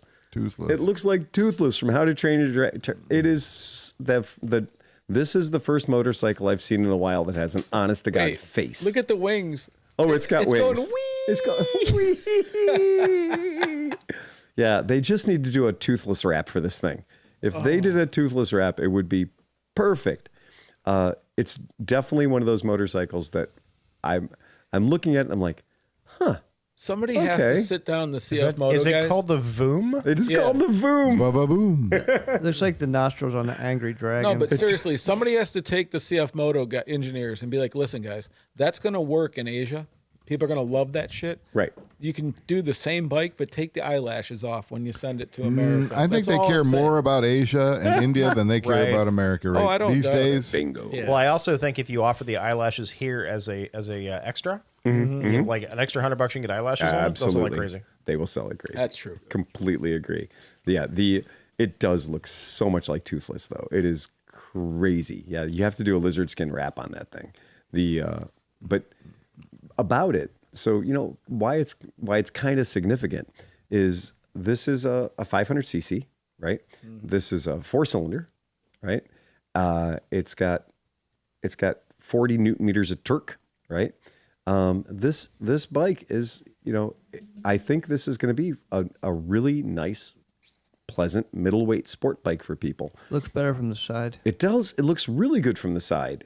I actually I love the way it looks head on, and I do like the way it looks from the side too. No, I do like it. Not good on the tail. That seat, no, the seat is the seat is a war crime. Yeah, absolutely. The rear seat is definitely not anybody's. Well, they probably have a solo piece where it takes out the. Oh, I guess not. Yeah. That's what I mean. That's what it is. That's what you get. So. Kind of a cool bike. I just thought it was a neat machine. The pipe is really high up there. It is, and almost into the passenger might feel it a little bit. Clutchless upshifter. Bingo. It's a blipper. Yep, it's a blipper. Yep, it's a quick shifter. So remember I was telling you about ZX Moto, right? So they have a 500 or a 400 coming out, and theirs are all sexy as shit. And what I wanted to say about this little bike with the 500cc motor is 0 to 60 in 4.2 seconds. Wow. So it's scooter speed. So, well, that's kind of been an issue with 4-cylinders, right? The 500cc 4-cylinders, you got to wring the hell out of them. Yeah. They're not known for launching. They're known for sport bike. They're known for track days, riding like that. So normally you're 0 to 60 on an inline-four, you know. I've had more than my share of Honda CB500s and CB550s, and nobody would ever say they were speedy off the line. But 4.2 seconds, 0 to 60 is legit. That's torque numbers. Those are some big numbers. Unless their test pilot weighed 71 pounds, those are pretty spicy numbers. Good for them. I think it's neat. I think it's going to be a good bike that represents something that a person who's getting into motorcycles that wants a sport bike, but maybe doesn't want to be committing to an R6 or maybe doesn't want to be committing to a CBR 600R or a GSXR 600. I think this is a very, very reasonable but still fucking sexy and fun sport bike. Well, you know what's going to be interesting? So, like, too many people, especially I see this all over the place on YouTube and everything, they just worry about what the CC says and they don't take into what the bike is. So now that, like, all these twins came out and you have these 800cc twins, it's like, oh, 800cc's. Not realizing that, it's going to make the same power as, like, you know, the 450, 500cc four-stroke. Correct. So, you know. Yeah, that's a big deal, too. I agree with that 100%. I've never really heard that vocalized here on the podcast, but don't get hung up on the numbers. Right. The displacement. Don't get hung up on the displacement. Oh, yeah. Yeah, that's a big, what does big thing. 40 nanometers translate into horsepurs? Let's do it. Let's do the math. Well, 58 kilowatts of power is what we're going to do. Newton meters are torques. Oh, I'm sorry. Survey says 58 kilowatts is 78 horsepower. Oh, that's significant. That is significant. For 500. Right. That is significant. That's a significant number. And 49, let's do to put that in perspective, my CB500X came in at 47 horsepower. Yeah. So we'll translate 49 newton meters into pounds feet. So 49 newton meters is 36 pounds feet. So that's a nice spread. So 70 horsepower, 36 pounds-feet. That bike's going to move. But that bike look at that dude on it. And like on the picture that you have there. Yep. Go ahead. So if you're looking at this dude, he's probably your typical Asian dude who's like, 5'4". Right. And he is cramped on that. So I'm starting to think that looks like a three-quarter size. Three-quarter scale motorcycle? My CB1 was, I enjoyed it. It was really cool, but it was not big enough. I think this is CB1 sized. Yeah. And which was Honda CB1 was a Hawk, four-cylinder 400. So it wouldn't shock. It wouldn't be wrong for this to be CB1 sized. Remember Nick's little 400? Bandit. The Bandit 400? The Bandit 400, dude. Yeah. That was Renee's first. That was Renee's bike, That too. was a Renee bit of had a one. smaller bike, too. Yeah. Renee had a Bandit 400, and I loved it. Yeah. We got, as soon as we got the Bandit, when the bike showed up, Renee was like, I want a bike. I want my own bike and everything else. I was like, what do you think about that one? And she was like, oh, that's cool. And I was like, yeah, let me go talk to the guy. And yeah, we got that Bandit 400 for a song, but it was a blast to ride. Yeah. It was a real good ripper. Yeah, good neighborhood bike. Nick sounded really good. Yeah. And then he had rust, so he had a pinhole It was coming out of the tank. colored. Yeah, copper. But the Copper crazy colored. part was, I know he told the story, but it just reminded me that he sold it to a girl who flew in, jumped on it, and just left on it. And Yeah. he was like, talking about Yeah. that. he was like, if you get where you're going, can you let me know you got there? And she was like, yeah. And then she never called him. So at this point, he just imagines her still walking on the side of the road. Yeah, She made it just south of Akron. That was it. So right now this is if you're doing the dollars on this CFMOTO 500 SR Voom, it should be about $4,500 to $4,900. So that's too cheap. Yeah. That's too cheap. Nobody will take it seriously. Well, it's just too cheap. They're being sold already on us in Australian dollars. They're 10.9.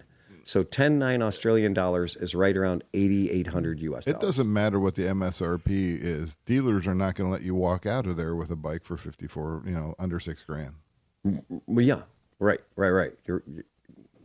And they shouldn't, because we've had this problem lately with Suzuki in particular, where they've dropped their prices again, and the dealers are no longer incentivized to carry the product. The dealers now have no desire to carry the product, sell the product, maintain the product if they're not making any money when they sell the bike. So it's great for Suzuki to advertise and be like, we just did a price drop. There's another $500 off our motorcycles.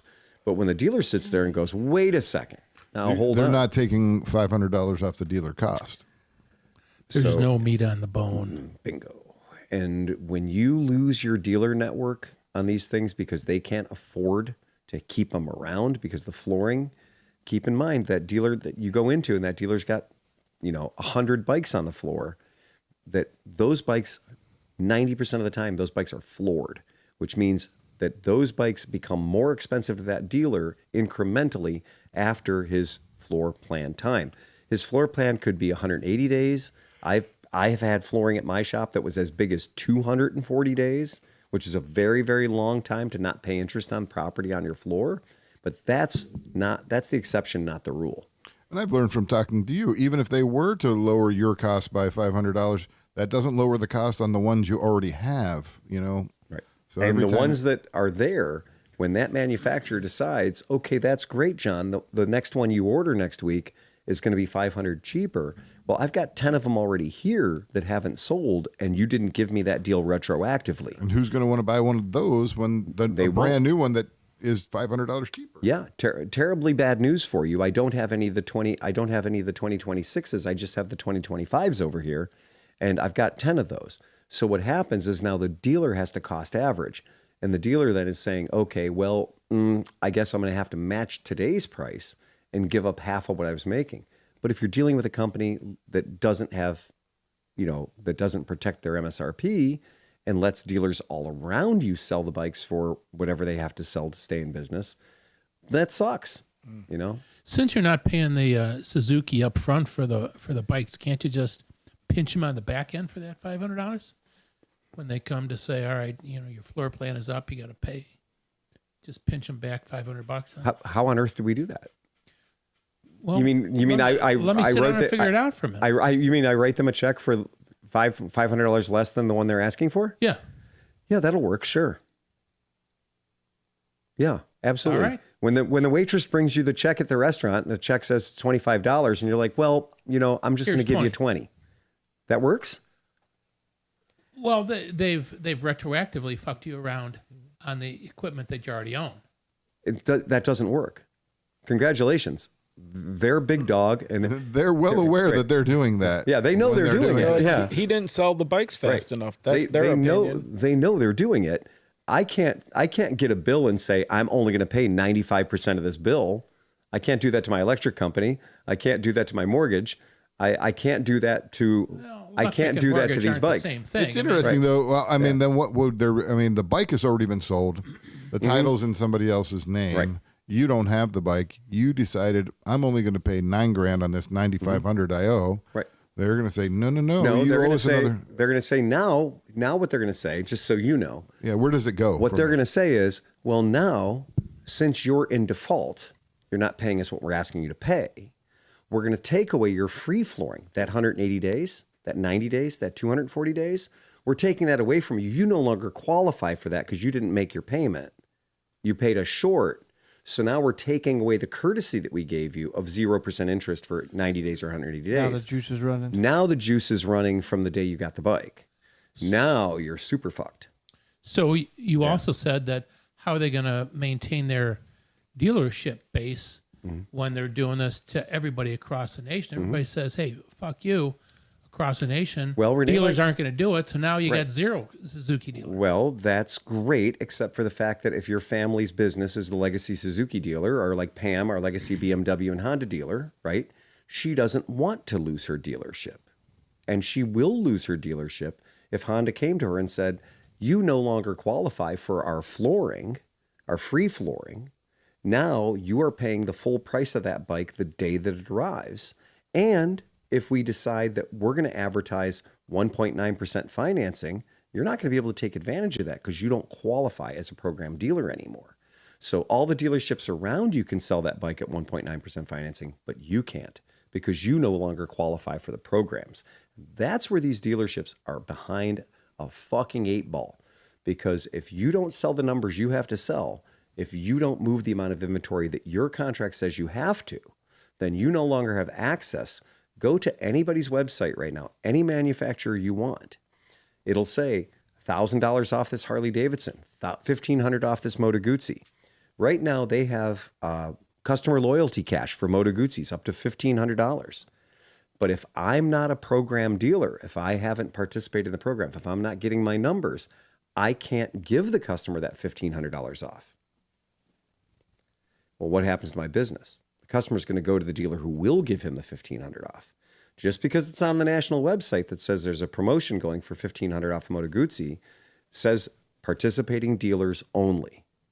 And that's everything. And that's from that 1.9% interest rate they might be flogging you or trying to get you with, or a $1,500 discount or cash back or $1,000 worth of free accessories. If your dealership is in default status, then you're not on program. You might as well roll up the fucking carpets and go home. You better call Wells Fargo. You better call GE and tell them to come and pick those bikes up because you're done. You're out of business. That just happened. And that happens all over America. We lost 2 this week, 2 dealers that were in business for over 20 years. And that's exactly how it happens. Because they say the rising tide raises all boats, well, it goes the backwards too. And when all the other dealers around you are like, look, we're just going to liquidate. Let's get rid of these bikes off our floor because that bike's been over there for 180 days, and tomorrow I got to pay 8 or 9% interest on that bike. So now I'm paying the $10,000 the bike cost me to buy, but now I'm throwing 9 or 10% interest on top of it. That's an extra $1,000, and the guy down the street is selling that bike for $9,000. I can't sell a bike for $9,000 that I paid $11,000 for, because when that financing bill comes due, when that floor plan comes due, that's $10,000 plus 10%. So that's now an $11,000 bike. I paid $11,000 for it. The fact that the guy down the street is selling it for $9,000 is not great. Not great for me. And the worst thing is National Power Sports Auctions exists because dealers have excessive inventory and they're willing to sell it. They're willing to give it to National Power Sports Auction to sell it for them at auction. they're paying a seller's fee, and your buyer is paying a buyer's fee as well. So NPA is getting paid. The problem is all this brand new inventory is being sold at below cost, and any dealer can buy it. So just imagine this. I decide I'm going to give a wild hair up my ass. I'm going to go down to National Power Sports Auction, and the dealer in Killbuck, Texas, CFMOTO dealer, went out of business. He's got his inventory sitting at NPA. These bikes cost $7,000 a piece MSRP. But at NPA, I'm buying these for $4,000 a piece, right? Below what any dealer in America can buy them for. But I'm there. I got my checkbook. I got a line of credit with NPA. I actually have a line of credit with NPA says I get 180 days to pay, right? So I can buy 20 bikes at NPA, National Power Sports Auction, for $4,000 a piece, bring them up to my dealership, sell them for $1,000 over what I paid. So they're $5,000 a piece. And this is a $7,000 MSRP bike. Dude, I'm the guy that's giving you $2,000 off a brand new bike. You might not care that I don't have a CFMOTO sign on my store. It's legal. Now, can the dealer managers do anything about it? No, they can't. Because I can buy from NPA, and so can you, and so can you, and so can you if you have dealer's licenses. That you can do happened that. last year at Mid-Ohio. That's how that dude was selling the whatever the new version of the CFMOTOs were. Right. Or the Benellis. Yeah, the Benellis. So, yeah, right. So actually the CFMOTOs. So those bikes sold at National Power Sports Auction, a $29.99 bike, MSRP $29.99 or $32.99. They were selling at National Power Sports Auction for $900 for a brand new bike in the crate, right? Brand new machine. Never been titled to anybody, MCO, and dealers went down and said, $900 a pop. I'll take 10. I'll take 15. I'll take 20.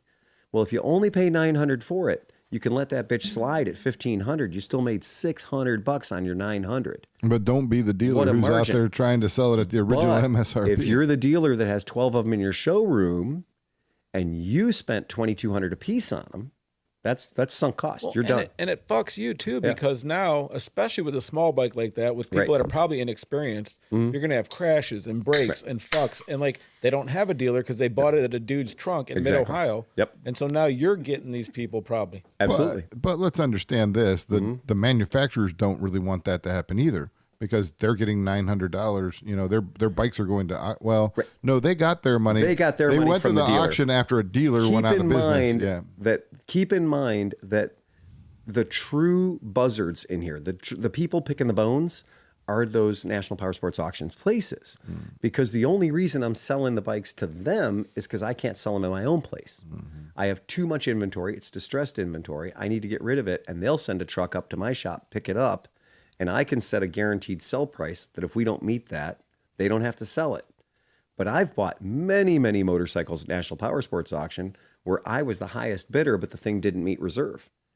And they got to make a call. It's a call buy, which means they're going to call up the dealer. They're going to call Chris's shop and say, Chris, that Ducati you got down here, you had a minimum on that Ducati for $10,000. It only went to $8,300 in the bidding. Do you want to take the $8,300, or do you want us to run it next week? Do you want us to keep it here and run it next week, but we're going to have to charge you a listing fee again, right? Do you want to take the chance, or do you want the $8,200? And Chris says, you know what? Fuck it. I need the money. I got to pay my bills. I'll take the $8,200. And they'll go, great. $8,200 minus the 15% seller's fee. And then Chris gets his check for $7,500. He just ate it for $2,500 on that bike. And somebody else just got a great deal on the bike, which could be the dealership that's next door to him, that is now selling the bike that was just on his floor for 10 grand. And now it's getting sold for 7 grand. And that's the way this industry works. There is no option to not pay your flooring. They're going to fucking take it. They'll give you some time. They'll give you some rope. Paying them 90% is the same as paying them nothing at all. I've got a friend of mine who's a dealer that mortgaged his house to the flooring company so that he could keep his inventory. That's how deep it gets. That's how scary it is. Because people love their dealerships and they don't want to give them away. They don't want to see them go away. They put 20 years, 30 years of their life into it. So yeah, there's a lot of people that started out with $2 million and they've been doing it for 20 years and they have no $1 million left. We have $0. That's the joke of how you make $1 million in the business. Yeah. You start with 2. Start with 2. You have $1 million in no time. You know, that's it. Always has been. But that's what we're seeing in this market right now, where people contact my shop and they're like, I just saw this bike on Facebook Marketplace. It's $2,000 under MSRP. It's at a dealership and it says it has no miles on it. It's brand new in the crate. How the hell can they do that? Well, how they can do that is they either bought that at NPA from a struggling dealer or a dealer going out of business, or they themselves are in such financial duress as a dealership that they're willing to take anything in at this point, because the next step is that the flooring company takes the fucking things away. And when they take them away, any interest you've paid on them is gone. It's just gone. It's not there anymore. And for dealers that have 120 days of flooring, but the bike's been in their shop for 180 days, they've been paying interest on that bike for 60 days. They might be pot committed to that bike now for $500 or $600. And if the bike goes away, they just lost the $500 or $600. So in that situation, a dealer might sell the bike for less than he's even paid for it so far, just so he can get the damn thing off his books, so he can write it off the books. It sucks, and it's tough, and the margins are wafer thin. We're talking about 6% profit margin. And 6% profit margin, any first-year business student will tell you that is not a business you can sustain. What's the tax rate? And you're making 6%? You're paying 18% tax on your money if you're a dealer, a business, 25%. And you're making 6% if you sell the bike according to MSRP? Oh, it's a sucker's game. And that's why so many dealerships, you walk in and you go in there and like, I want to get that monkey you got up there for $32.99. I got to get that $32.99 monkey. And then you find out that the F&I back end cost on this thing is an extra $2,000. Honda has it on their website now, $600 destination charge. That's not freight. That's not assembly. That's not a paperwork charge. That's a destination charge. Harley Davidson has $1,200. Flat rate, $1,200, non-negotiable. That's what it is. They have a freight column too, but they have a destination charge of $1,200. Let me ask you something. Yeah. As like more and more of these Chinese companies become like, you know, actual companies, they're bringing out decent products, etc. They don't do business like that over there. They don't.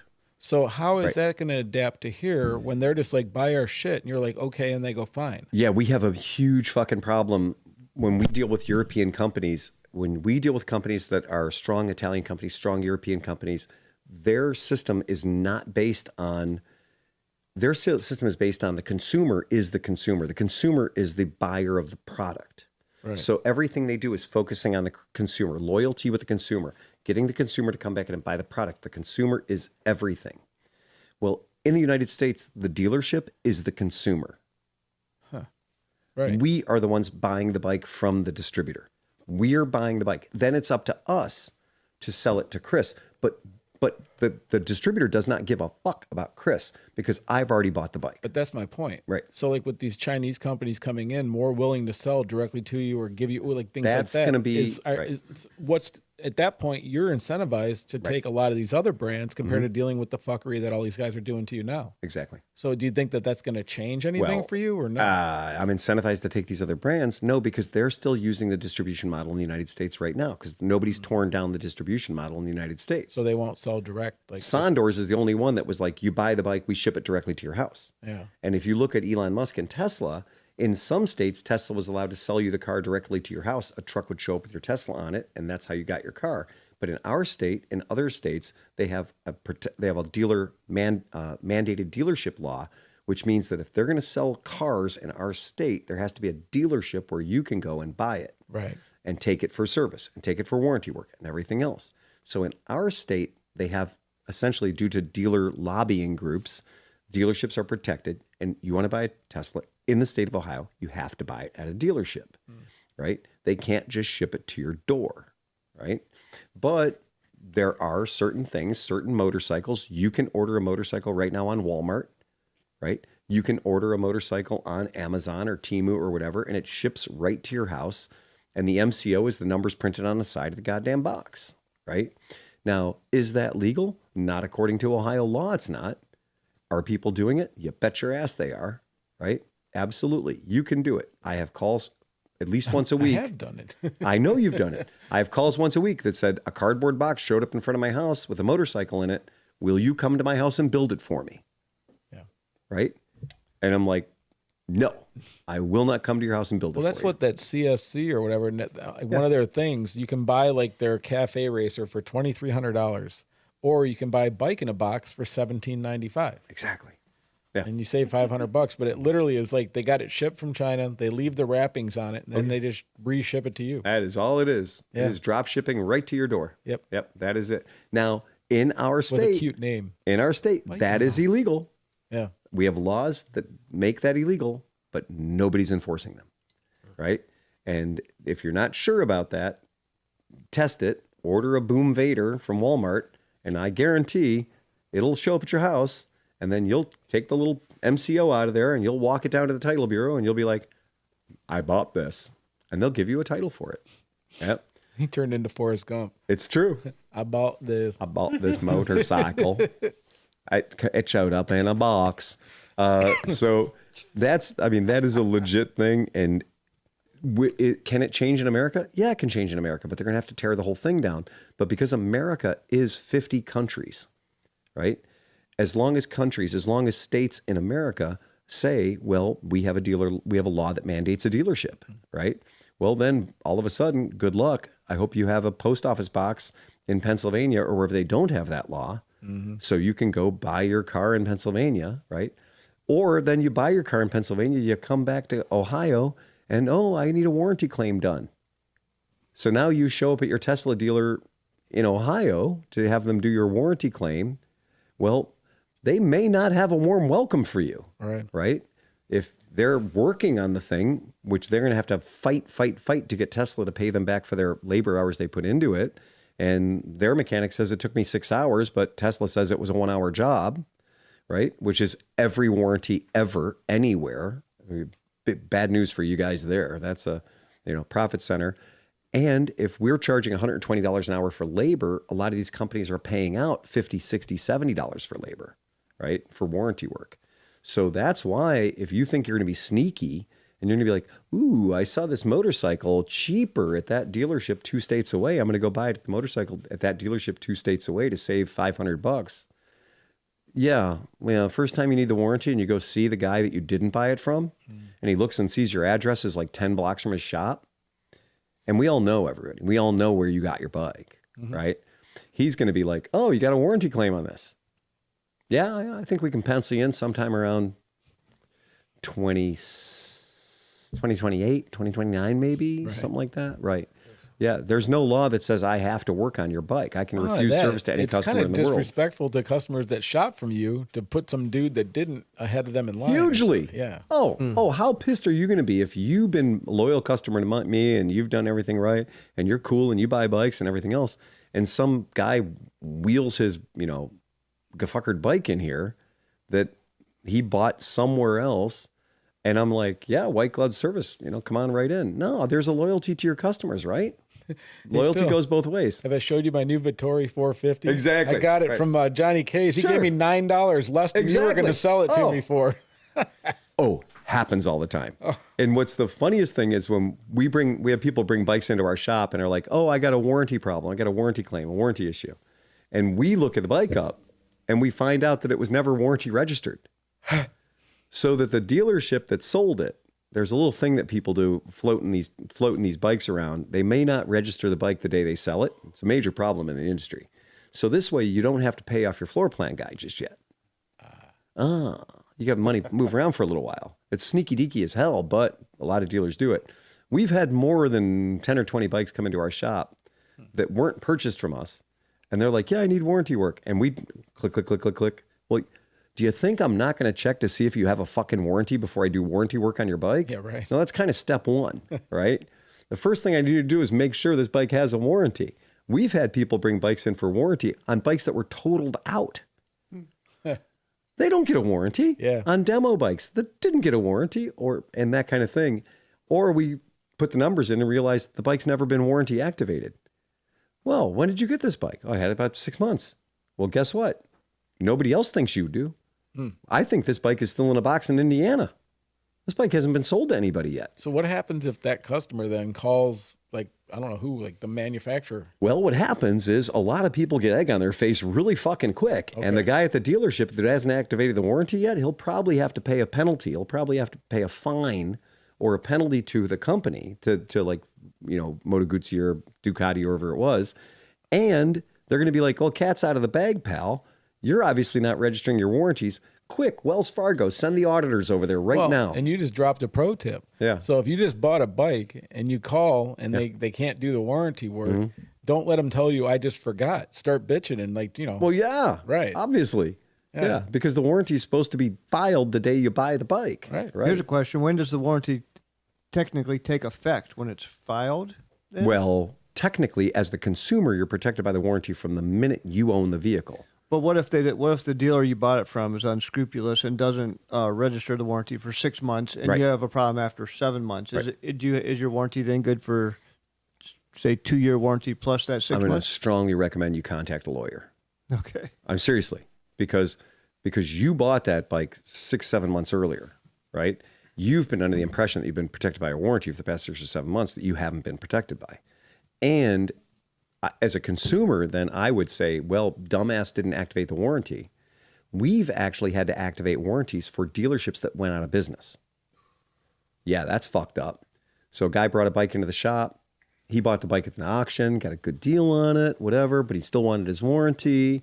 Showed up in the shop. We punched the numbers up. Doesn't have a warranty. What bike is it? What dealership is it registered to? Oh, it's what, XYZ dealership. Well, they're out of business.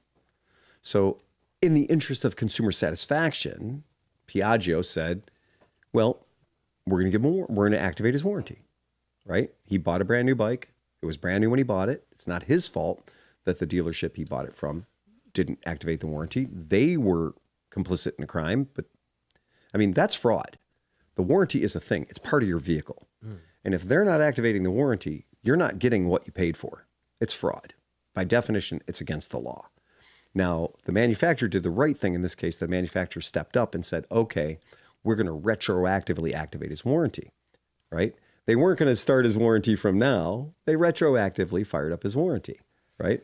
So, you know, we told the guy. In case 3 weeks ago you had a problem. Right.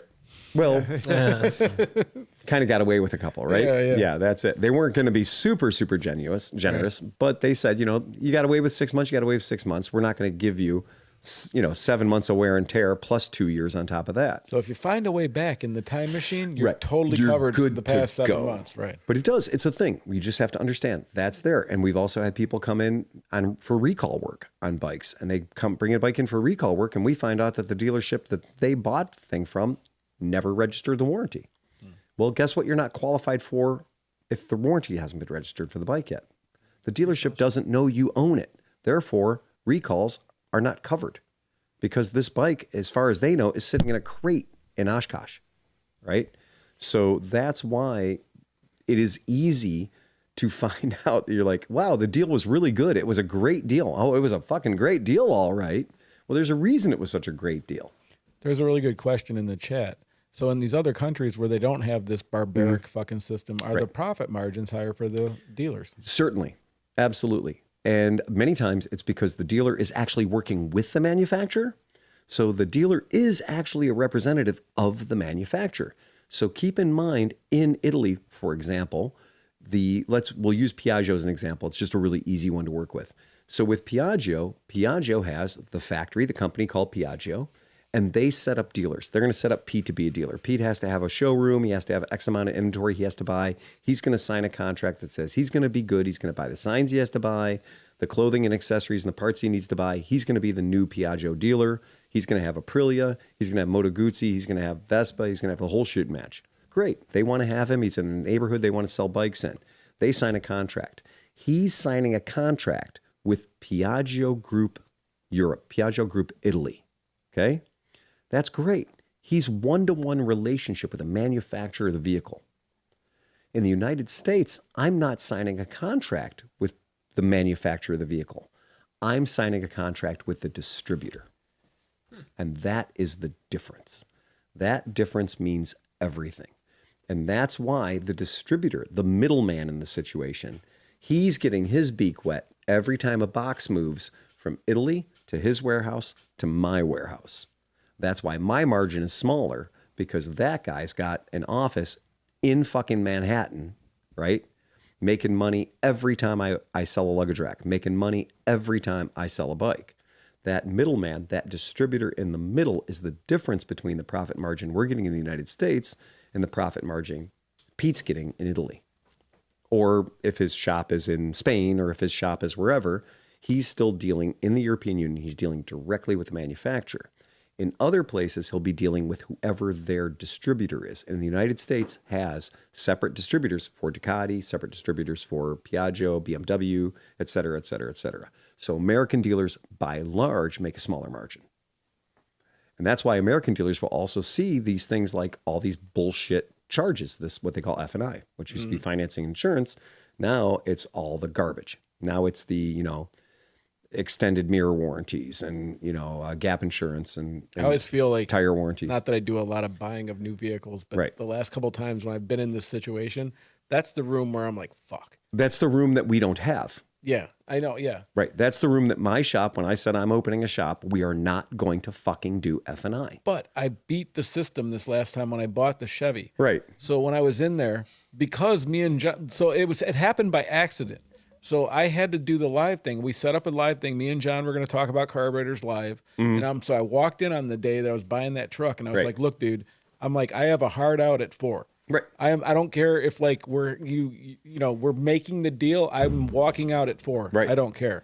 He's like, oh, no problem. Right. So we go back and forth, and I'm doing a basic deal, and I keep some, nope, not paying it, whatever. Right. Takes all this time. It gets to be about 3:40. Yeah.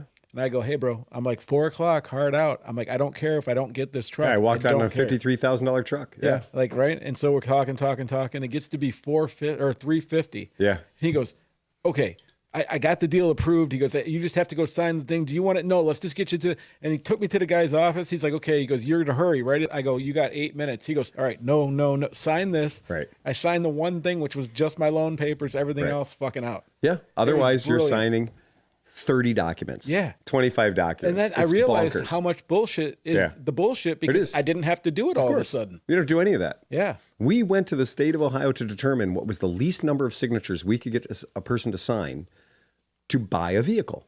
And we learned it was the application for title, which is a state document, and it was the sales order.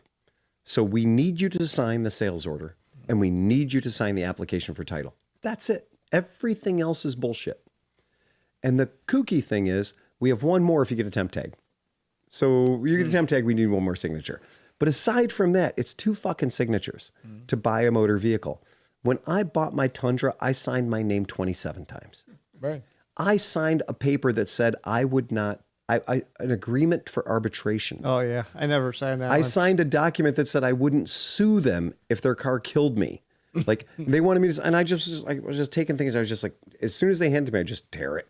And they were already pre-typed and filled out, because this is what they do. When they charge you a $400 paperwork charge, it's because the lady in the back is literally filling this out with all your information ready to go. Yep. So by the time they move you into office number 3, and they're explaining, their unlimited hypercare package, but we do wash your car every time you come in for your unlimited hypercare package.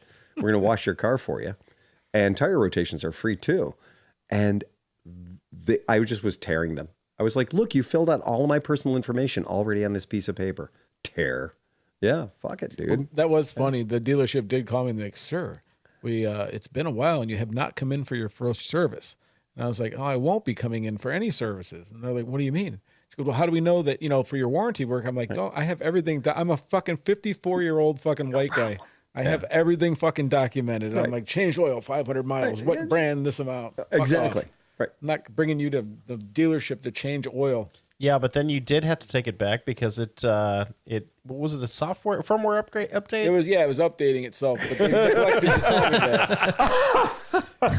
Well, in the end, they gotcha. I have PTSD really bad from check engine lights because I've been fighting them for 50 fucking years. Yeah, but that's the Chevrolet boomerang button. Yeah. That's the whole get him back in. Yeah. Right. Oh, he didn't get the bed liner and the Duracoat.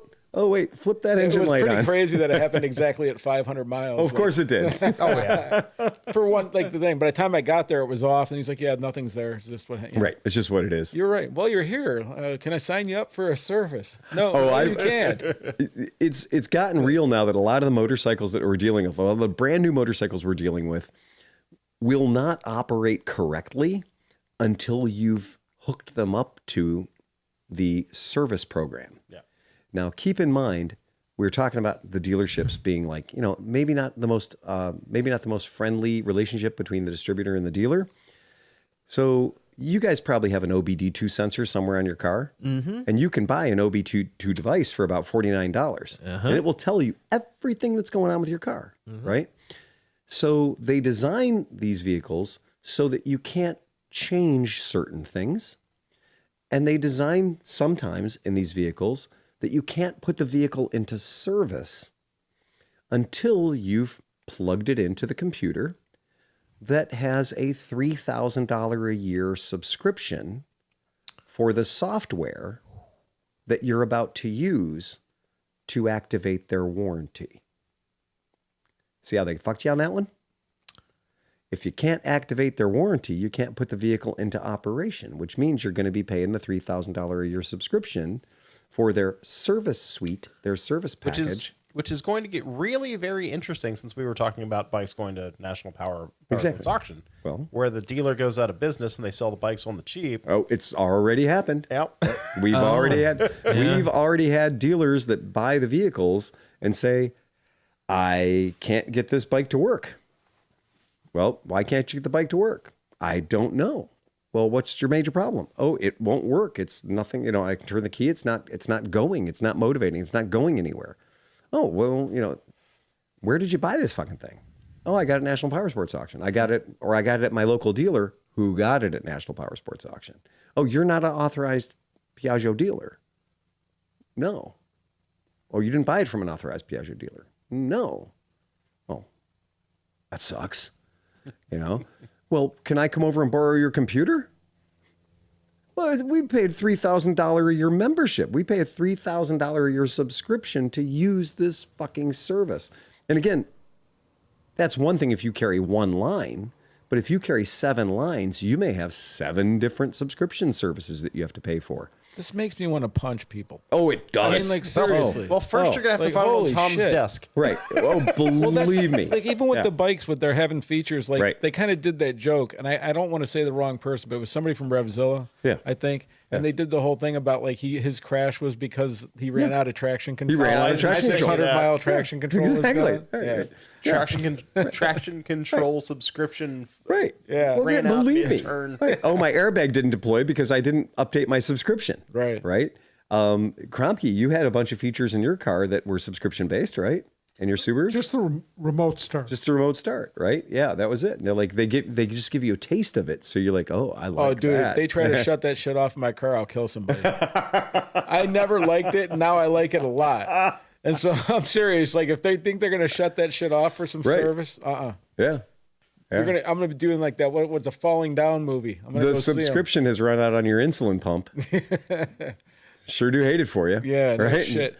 Repo the genetic opera. No, it wasn't the genetic opera. It was Repo Men. Repo Men. Yeah, that's what it Repo was. Men. Yeah, exactly. Well, they also Black Mirror did a whole thing about like the brain implant, and then you could only go so far. Oh, you need extended service. Mm-hmm. Oh, we get a whole lot of stuff at the shop where people are like, "Hey, I'm not calling from a dealership or anything. I'm just a guy." But I can't get my bike to work. I don't know why I can't get my bike to work. Can you possibly tell me why my bike won't work? I've done this, and my bike won't work. And I'm like, well, yeah, you need a firmware update. Well, let me ask you But I'm just a guy. I'm not a dealership or anything. Can I bring it by and you can do a firmware update for me? And I'm like, yeah, sure. Half an hour labor. So what happens to the dude? Yeah. So say like one of these shady dealers sells one of these bikes that they can't start. Right. But they sell it as like, hey, pick it up, no whatever, Right. never run. So some buyer buys it. Yes, happens a lot. So what happens to Remember that guy I buyer? told you that wanted a $500 cheaper bike? No, I get that. Yeah. But I'm saying that like if it's like just an innocent person, like Yeah, he's innocent. He's innocent. He went and he bought the bike, but the caveat emptor buyer beware part of it, he didn't have the full story. Right. He didn't know. So he didn't know that the bike he was buying couldn't operate because it hadn't been put into service yet, or the firmware hadn't been updated.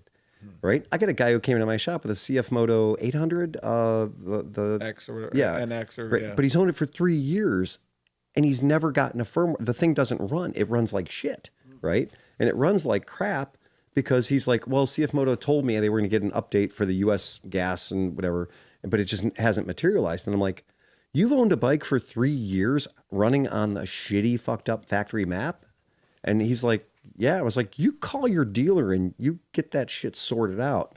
He goes, well, they said they're going to call. No, call them. Your bike runs like dog shit, right? And I can't fix it. I'm not a CFMOTO dealer. I don't have the firmware to make that work. And yes, we do get the calls. We absolutely. And that's why we have an hourly rate. Right. But when somebody says like, oh, you're just going to plug it in the computer, it's going to take 10 seconds.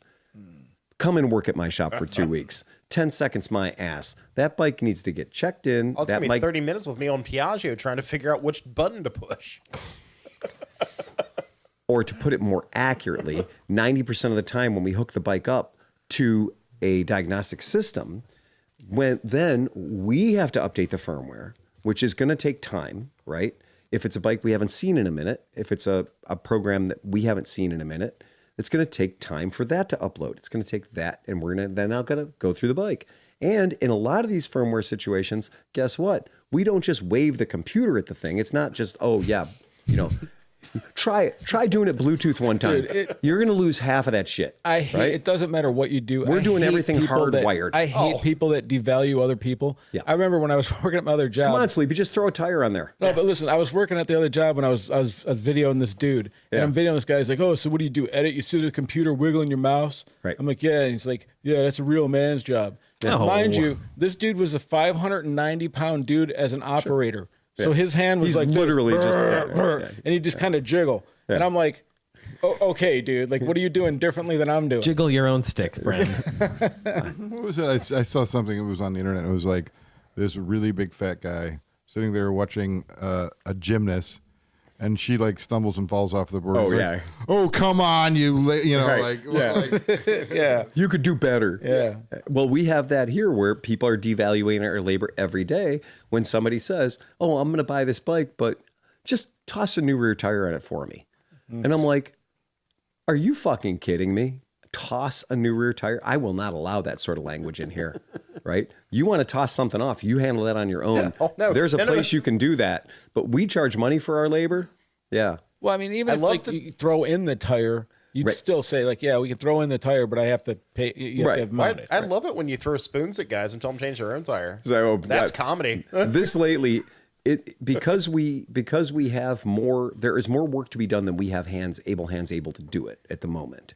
So now we have become a little more mercenary about some of our services. So if you roll in with a Chinese 14-inch dirt bike wheel, right? And it's been fuck hammered, right? And you're like, yep. Can you fix this? No, I can't. You can't fix this one. Well, I can, but I won't. And I'm not going to get into it. A new one is $22 on Amazon. Well, no, and I'm just saying, and it's already mounted. I'm just saying very clearly, there is zero appreciation for how much labor is involved in taking a dirt bike 12-inch or a 14-inch. The smaller, the harder, right? I would rather do a 21 any day of the week than a fucking 12-inch, right? It's going to take all the meat off your fingers. And don't buy one tube, buy three, because you're probably going to come at it 3 times at least. So the amount of labor, the amount of... I'll stay silent. Oh, the amount of struggle fucking that goes into changing a 12-inch knobby that's been on a vehicle for 17 years is awful. Just get out the Sawzall and go at it, right? Cut that fucker off with extreme violence. At least you're starting with something new. But people think that it should be $10 for me to put in a new tube. And by the way, they don't want to buy a tire, just a tube. Just a tube. You're missing 17 knobs off this tire, right? This tire is garbage. It's flat. It's just awful. And so every day, Tom will occasionally get to witness like the guy yesterday where I'm like, no, Like not even a little bit of compassion. Like, no. We're not going to do that. You need to learn how to do that so you can appreciate what we charge you money for. Yeah. And well, what do you mean I need to do it? You're going to watch a YouTube video. You're going to get the stuff you need. They have it all at Harbor Freight. You're going to get everything you need. You're going to get inner tubes. You're going to get baby powder. I need you to change that rim. I need you to change that tire in that tube. I need you to do that so you can be a better human. Well, especially because like dude shows up and all he did was a burnout. If you're that's going to the be case, doing I'd be a burnouts, you fantastic need to know how to Right. change fucking tires. Yeah. You know You what are I'm a saying? fantastic human, John. You are a fantastic human because you appreciate all the fucking pain in the dick it is to do 90% of the stuff. I don't argue with Tim Hempfling, right? When he comes over to do tin, he's tinning shit, right? I appreciate the blood on the walls. I appreciate the work he's doing. I appreciate him being able to do it and wanting to do it, and I get to trade him stacks of paper to do it. So I don't have to. I have a strong appreciation because I've installed 20 fucking water tanks, and I've done it. I've carried them up and down the stairs. I've played those games. If I can pay for the job, and I choose to pay for the job, it's because I have a unique appreciation for what the job entails. Do you think I bitched at Tim Hempfling about what he's charging us to do the HVAC here? Fuck no, I don't. It's a hard job. I've made a call, and I might be trying to fix Dead Guy Dodge for the last time. But I was thinking about it. I'm like, I am not touching a fucking thing on it. Right. Because, like you're saying, like, I just imagined all the hours of staring underneath that thing and getting shit dripped on and fucking broken nails and all this stuff. And I'm like, I can't do it again. Right. And if I have to can't sell do it. something or not do anything, I'm paying somebody to fucking fix this fucking That's thing. it. Yeah. So, anyways. It's either money or a controlled crash. It's just a crying shame that you bought a brand new motor and it threw a fucking rod. That is, Yeah. Well, hopefully, I have until Rod. October, but this dude said he can Tossed a handle it rod. before then, and I should have I'll just have to pay, just a few bucks to looks throw like it we in. tossed a rod. Upside down in a ditch on fire. He's going to toss it in. He's gonna toss it in. Oh my God. I was hoping to give him like $100. Oh yeah, give him $100. Yeah, that's it. Make it easy for him. A couple McDonald's gift cards. Oh, Are you going to sell that thing as fast as you can? Or are you going to? No, or my wife might take it. no. No. Go with door Go with door number one. No shit. Come on, man. If you turn the key, Oh, all somebody the will have things that go thing. bang. But it goes forward, it goes backwards, it's gone. You know Somebody what will have that happens, thing, though? and Yeah. they'll put 250,000 miles on it, It's gonna trouble be the free. most reliable motherfucking truck for the next dude Oh, forever. God, This is like giving away the chick that loses 100 pounds and becomes a supermodel, and you're like, fuck. But Doesn't matter. It doesn't matter. I don't care. It's gone. I know. It's fucking gone. No, you guys are not It wrong. needs to be gone. I am listening to your advice this time. Right. I am It needs to fucking be absorbing all this. gone. The second that motor is back in that thing, I would Yep. call Carvana and get a quote. God, yes, absolutely. I would just go, hey, how much? Hey, thanks, bye. And actually, at this point, that I would trade it for anything. If it's Oh, no, running, you don't have to trade. They will cut you a check. Yeah, no, it's no, but think no, about nothing. the fun trades I could get on Marketplace with a running fucking dog. No. Oh, Do you know dude, why? Cigarette laden. Because then when it blows up for them in 97 know where I seconds, am. they Yeah. know where you Yeah, live. that's true. And they might not be as scrupulous as you are. Yeah. Yeah. They As might not be as I've friendly. said frequently, I would rather catch something on fire than sell it on Marketplace. Oh, fuck, man. Yeah. Oh, yeah. The number of people that have called me up and been like, yeah, I need some parts and help and some service and something on some piece of shit you sold me 14 years ago on Marketplace. Are you fucking kidding me? Really? I sold it because I didn't want it in my fucking world anymore. It's gone. It's yours now. You can't go get a dog at the pound and have the dog be broken 4 years later and take it back to the pound and be like, fix this. No, the pound is thrilled that dog's not there anymore. Well, everybody likes to say, like, I'll give you a taillight warranty. Yeah, Okay. taillight warranties, but absolutely. Down in the South, I found out it meant something else too. Huh? That meant that their friendliness ran out when they couldn't see your taillights Oh, anymore, which absolutely. means that if they fucking came back with an argument, you might get shot. Oh, I completely. And that's the thing is there's the two types of people. The people that understand that Right. and go like, I bought it. It's my problem. Pff, it's on me now. Yep. As is where is. Anything that doesn't come with a warranty is as is where it is. How many times at Mid-Ohio back in the day did I buy something? It ran for 3 feet, broke, and I just said, well, just pushed it and kept going because it's my fucking problem. Oh, the people literally wanted money back on like a Chinese scooter I sold somebody, and they wanted money back like 3 days later. Yeah. Because it wasn't powerful enough. Right. And I was like, you bought a Fling Poo. You bought a Fling Poo 125, and you're mad that it won't carry highway speeds. And now you're 2 days ago, 3:00 on Sunday. And literally, we were packing up the Zero tent. We're packing up the Zero stuff, and this guy's like, "Well, I think we should be able to get our money back." And I was like, "You mean you rode it here, and you want your money back?" And I literally said, "Look around. This is the Wild West. This is Mid-Ohio. Yeah. This is." Crazy shit and deals go on here, man. This is you might buy the bike. You literally could buy the bike at Mid-Ohio and find out walking it back to your tent, walking it back to your campsite, you could meet the 4 other people that sold it that day. And are like, see the pie plate? I've had people tell me, "What'd you pay for that?" And I'll be like, "I paid $800. Fuck. And they're like, "Why?" "Because I sold it to the guy for $200. Yeah. I'm like, "What? What the fuck, really?" But then you find out it's sold to 2 other people since then. Mm-hmm. And you're like, I thought I was doing okay at $800. You bought at the top of the market. I'm the 3rd idiot that showed up today. Fuck. And then find out it still was fucked up. And then when people want their money back, I like to tell them, this ain't Walmart. I don't have a generous return policy. I do not have a generous return policy. My other one is favorite is, so I can call you if I have any questions or problems with this, right? And I'm like, not in my store today. No, you can't. Yeah. This is Mid-Ohio. Big difference, man. Yeah. Big difference. Total fucking difference. There's a reason we're selling it here. Right. Yes. Yeah. That's true. That is absolutely true. We save the special children for Mid-Ohio. Because in heaven there is no beer. Yes. That's why we sell it here. Just throw this picture up real quick. Just because I need to say the word. Bimoto. Bimoto. This is a word that has caused people to separate themselves from their money, their sensibility, everything. Bimoto, historically speaking, Bimoto is bad decisions in the form of a motorcycle. I don't see any wood grain on that at all. I know. Bimoto. Bimoto, 399 cc's. Fuck.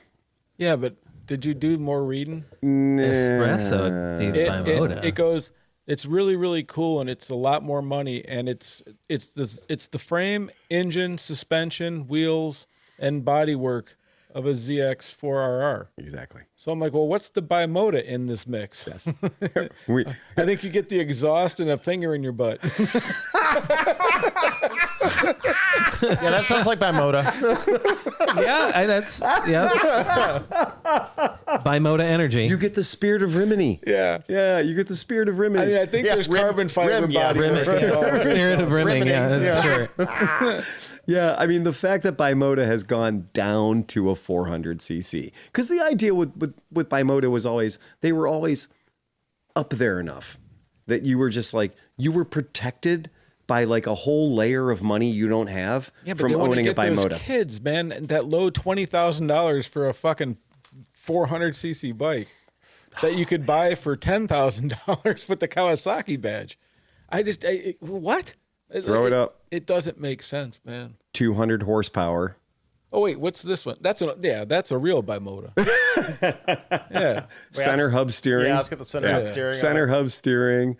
200 horsepower. 101 pounds-feet of torque. My first and only entry into the Bimoto world was the Mantra, which is why I say it doesn't have any fucking wood grain on it. And again, this is the adventure bike. This is the Terra. The Terra has 200 fucking horsepower and it comes on knobbies. This is a crazy fucking company. This is a company that's going to be irresponsible with your money. And it's going to be a lot of it. It's going to be expensive. It's going to be so expensive. And one guy in your life is going to know what it is and be like, fuck. But you know what I really like? Nobody else is going to get it. I really like how like they they used to try to partner with Euro companies to get the motors. Yeah, well, they Ducati and Suzuki. Right, but they had so many problems that they ended up going to Kawasaki when it became a reliable partnership. They just went to Suzuki. Because all the Europeans are like, I like you, Bimoto. No, I don't like you anymore. I don't like you anymore. I like you. No, I don't like you. No, not like you anymore. Not so much. Yeah, because I mean, like, their shit is bonkers. What did they want for this? What's that? Well, what did they want for this? Money. Throw this one up. This is a throw this or rare wines. They'll take either. This is another center hub steering masterpiece. 231 horsepower, 104 pounds-feet of torque, and wings every fucking where. Those wings give you the extra 30 horsepower. 77 wings. Yeah, it's bonkers. It's ape shit bonkers money. Anybody who ever thought like an MV Agusta is just dumb, stupid purchasing hasn't owned a Bimoto. Oh no, they right? There's usually one or two of these right inside the doorway at Barber. With the hub center steering. Yeah, this is just bonkers shit. That's sexy, man. It's sexy as hell. Don't get me wrong. Oh God, it's naked. Oh yeah. Hold on. Oh motherfucker. Which way is it going? Which way is it going? It's naked. Well, I think you can hit her from the back and the front. It don't matter. For a while they actually had it's had a single-sided swing arm too. Yeah, wow. It's funny that the only thing that won't win the limbo contest is the tail light. Like literally the tail light is the thing that won't make it through the limbo contest. That is what a fucking expensive motorcycle should look like. Oh, yeah, because you know what it is? I know motorcycles my entire life, and I look at that bike, and there's a whole section of that bike I just go confusion on. Yeah. There's a whole part of that bike that looks like camouflage. Okay, there's the shock reservoir. Everything under the handlebars is called "You Don't Understand This." Yeah. But that seems like it would be worth the like at least you're paying for something that most people don't. Everything behind the voltage regulator that's hooked to the headlight is the entirety of the Italian space program. But I still like how it has a Ricotta scooter fucking dashboard. Rocetta or however you say it. So this, hey Phil, the cottage cheese instrumentation panel. And it comes with an Alpina Star jacket. A-Star. I'm taking it back. I find it funny that the naked version of the Bimoto looks exactly like a virus. It does. The virus 986. It looks like a virus. It looks exactly like that. It does look like a virus. Like those cutaways of the human nervous system. It is so. It is. This is just the extreme. Looks like a Rorschach print. Yeah. They say wow, I've never seen my parents fighting like that. Like how that wasn't featured in Alien or something, just riding around the ship. Yeah. With the little mouth. Right. Yeah. Oh, dude. Or is that Predator? In spite of all the cheese jokes, it's way sexy. Way sexy. I mean, look at that machining and stuff. Dan, go back to sleep. Yes. Yeah, it's a bonkers thing. It is and this is why Italy doesn't have a space program. Because Italy was like, we didn't let them have that. We have Bimoto. But we go from that. Because they're electric. We go from that to the 400, which if they had some of that technology and innovation would be cool. But literally, when you read the article, it's like carbon fiber bodywork, a different tune, maybe like, a badge or I don't know, different triple trees. They wanted to be in the 400 camp. Yeah. And they couldn't get the guys that are building these fucking sex machines to be like, yeah, we'll build a 400. I mean, when I read and it uses the 400's frame after it uses the motor, I'm like, well, then what the fuck? Like, what the fuck is the rest? I know. I'll tell you what the rest is. Italy. Yeah, right. Yeah, it's Italy. It's 100% Italy. It's what you have to get to be Italy. It's fucking ridiculous. These bikes are just stupid. Yeah, I love them. Don't get me wrong. I love looking at them. I think they're great. And I really would love to try the Kawasaki 400 on a track. I think that bike would be a fucking blast. Yeah, and the only difference between the Kawasaki and the Bimoto is you can get service for the Kawasaki, right? Whereas the Bimoto, sorry, buddy. Although we did learn if it is a Kawasaki, it might blow up or have a crank explode or something. It might be an issue, but I can promise you, if somebody said you're going to go out on the track day today, you can either take the Bimoto or you can take the Kawasaki. Oh, I'm taking the Bimoto. Yeah. There's no doubt about it. But if I have to own the bike, I'll be owning the Kawasaki. Right. Because the idea of finding a Bimoto dealership, pretty tough. Right. And the second thing, to go into the Bimoto dealership and be like, welcome to the Bimoto dealership. That's great. Which Bimoto do you have? Well, I've got the 400. the sound of doors locking. Well, that's it. They're pushing you out into the parking lot. It's like 310 owners when they go into a BMW dealership. Yes, They're exactly. like, sir, oh no, your lounge is over there. They go into the BMW dealership expecting the full treatment, and they're like, "Great. Well, what bike did you bring in to have service today?" I brought in a 310. They put the brandy back in the cabinet. He doesn't even acknowledge 310 owners. No, he doesn't. No cappuccino for you. Keep it moving, guys. Keep it moving. Fucking Pete's like, that's poverty class. That's Bajaj. You don't get in here. You're not welcome in here. They have the guys walking around with cheese and champagne. You walk in, they're like, not for you. This isn't the BMW dealer you're looking for. You go in there wearing your BMW jacket. They make you take it off. Yeah. You get no badges, sir. I said good day. I said good day. Hey, Phil, you want a really good laugh? Yeah. Pull up the picture of the 1980 Bimoto SB2. Oh, fuck, dude. Yeah. Well, yeah. Okay. So I like this off the rails. This one's fun. Wait. Yeah. It's the SB, right? SB2. Yeah, it's SB2. Yeah. This is basically. You're gonna get it. You're gonna get it the second you pull it up. Yeah. This bike has one particular party trick. There's one particular party trick. We'll do this one. This is like a strip tease. I'm sitting here waiting. Well, I mean, I'm on the edge of my push the seat. fucking button. I mean, Sleepy's gonna be like, but hold on. Yeah, triple headlights. You found it? No, I just see a blur. I can't. Stewart Park Classics. No. Give me a second. I want to. Okay. Give me a second. I mean the 1980. Anticipation. She's trembling over there. I'm trying to find the side photo. Well, first of all, I want to show the picture of the seat. Oh, okay. Because look at that fucking seat. Oh God. Yeah, that is one of the most. Oh like God! Camel hair. Thank you, sir. I'll have another. That is just the best suede ever. With the bee in it. Right, with the bee molded into the leather. They put that on the cow before they killed it. Exactly. That's how they picked the good cows. They just went and branded them with that bee, and they were like, "We'll be back later." We'll be back later. We'll be back later. But the tough thing is that Bimoto wouldn't really ever release a picture of the back of this bike. Yeah. Because it is a fucking war crime. Okay, that's not good. That's not good. But here's I want you to keep in mind that weird. I want you to keep in mind. I don't this think is that the was... same year that Honda had the CB 750 Custom. Hold on. Compare it to what else was available in 1980. No, but if you take that red fender thing off, it's sexy as fuck, dude. Well, this is not the one. This is not the picture I was thinking of. Go back one. The back of it looks like the bat cycle or something. Yeah, it does look like the bat. But I think that's a separate piece. The seat hump adds. It almost looks that. like it's a fender to make it street legal. Which one, Tom? The white side view of the SB2. Is it that one? Is that it? Is that one up there? Let me see. That's the SB2 right here. That's the track bike. Click that. That's the race bike. Click it. I'm clicking it. Now. Yeah. Oh, now you gotta register for some shit. Holy now, fuck. what's the funny part of this bike? What's the funny part? Funny. Oh, the giant Suzuki word coming out the side. Nope, even better. You're gonna get it in a minute. Look at the turn signals. Oh yeah, okay. But this is Tom. Tom just did a fun thing for our scooter people. This bike and a couple of others that we can name came from the factory with Vespa P200 turn signals. These are the actual. Haul, dude, but it is true that these are actually. They're literally the same turn signals. I thought there was like growth on the side of them, like off a semi truck. They're upside. They're literally upside down on the front. They're upside down Vespa P125 P200 turn signals, and they're right side up on the back. And they're not the only people that did it, because Vetter Windjammer fairings use the Vespa turn signals on those Vetter Windjammers as well. There was a Honda luggage system that was sold through that also used the.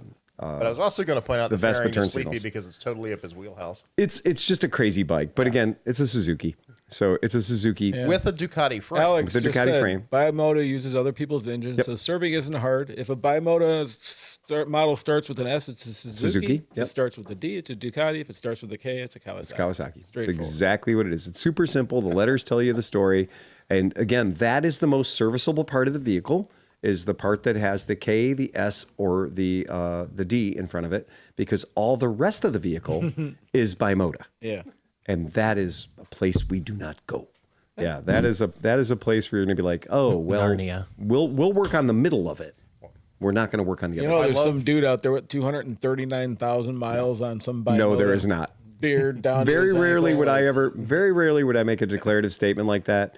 But I don't think there's a 240,000 mile Bimoto out there anywhere. Not the one guy that's like rebuilt all the gears by hand for the last 30 years. I just don't think there's a 240,000 The mile mantra Bimoto that I out worked there. on, you literally have to drop the motor to change the stator and about 6 other things. Yeah, Like they're just stupid.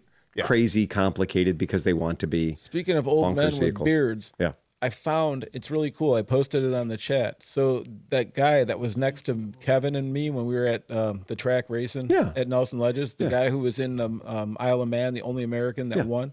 I found his page and I found a thing. We brought his page up for here in the podcast. Yeah. But it's his whole little thing, and it has him on the track with the award underneath it and stuff. It was really pretty cool. Yep. Just neat. Very, very cool. That's it, guys. That's what I got. Yeah. Wait a minute. Uh-oh. Funny guy. Do we have a joke? Oh my God, why Make didn't us we know laugh, about funny that guy. earlier? Why didn't we should know that earlier. Come on, funny man. Ladies and gentlemen, welcome to the stage. Chris Smith with his new hour, bringing it to you. It's like, why did you do that? I think is the name of the special. Can we bring it down? Let's bring it down. Hold on.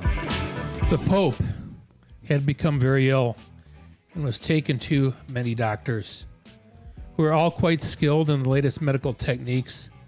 None of them could figure out how to cure him or what even ailed him.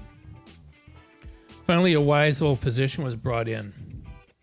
After an hour, he came out and told the cardinals that he had bad news, that the Pope had a difficult disorder of the testicles, terminal blue balls. He said the good news was that all the Pope had to do to be cured was to have sex a couple of times. Well, of course, this was not good news for the cardinals, who argued at length about that. And finally, they went to the Pope himself with the doctor and explained the situation. After some thought, the Pope stated reluctantly, "I agree, but only under 4 very strict conditions." The cardinals were amazed, and there rose quite an uproar. Over all the noise, there came a single voice and said, "And what are those 4 conditions?" The room was immediately stilled. The Pope replied, "First, the girl must be blind, so that she cannot see with whom she is having sex. Second, she must be deaf, so she cannot hear with whom she is having sex. And third, she must be mute, so she cannot somehow figure it all out and tell no one." After another long pause, a voice finally asked, "And the 4th condition?" The Pope replied, "She must have a big tits." Okay. That was a long way to go to get there. Long run for a short slide. Of course, that doesn't really sound like a Chicago accent. That's good. I thought that was a fantastic joke. And on that, my friends, ride fast and take chances. Play us out of here, Johnny Mac. Bum, bum, bum, bum, bum, bum, bum, bum, bum, bum, bum, bum, bum, bum, bum. She must have a big tits. Deject, get us out of here, Sleepy. Yeah, we're all going to hell.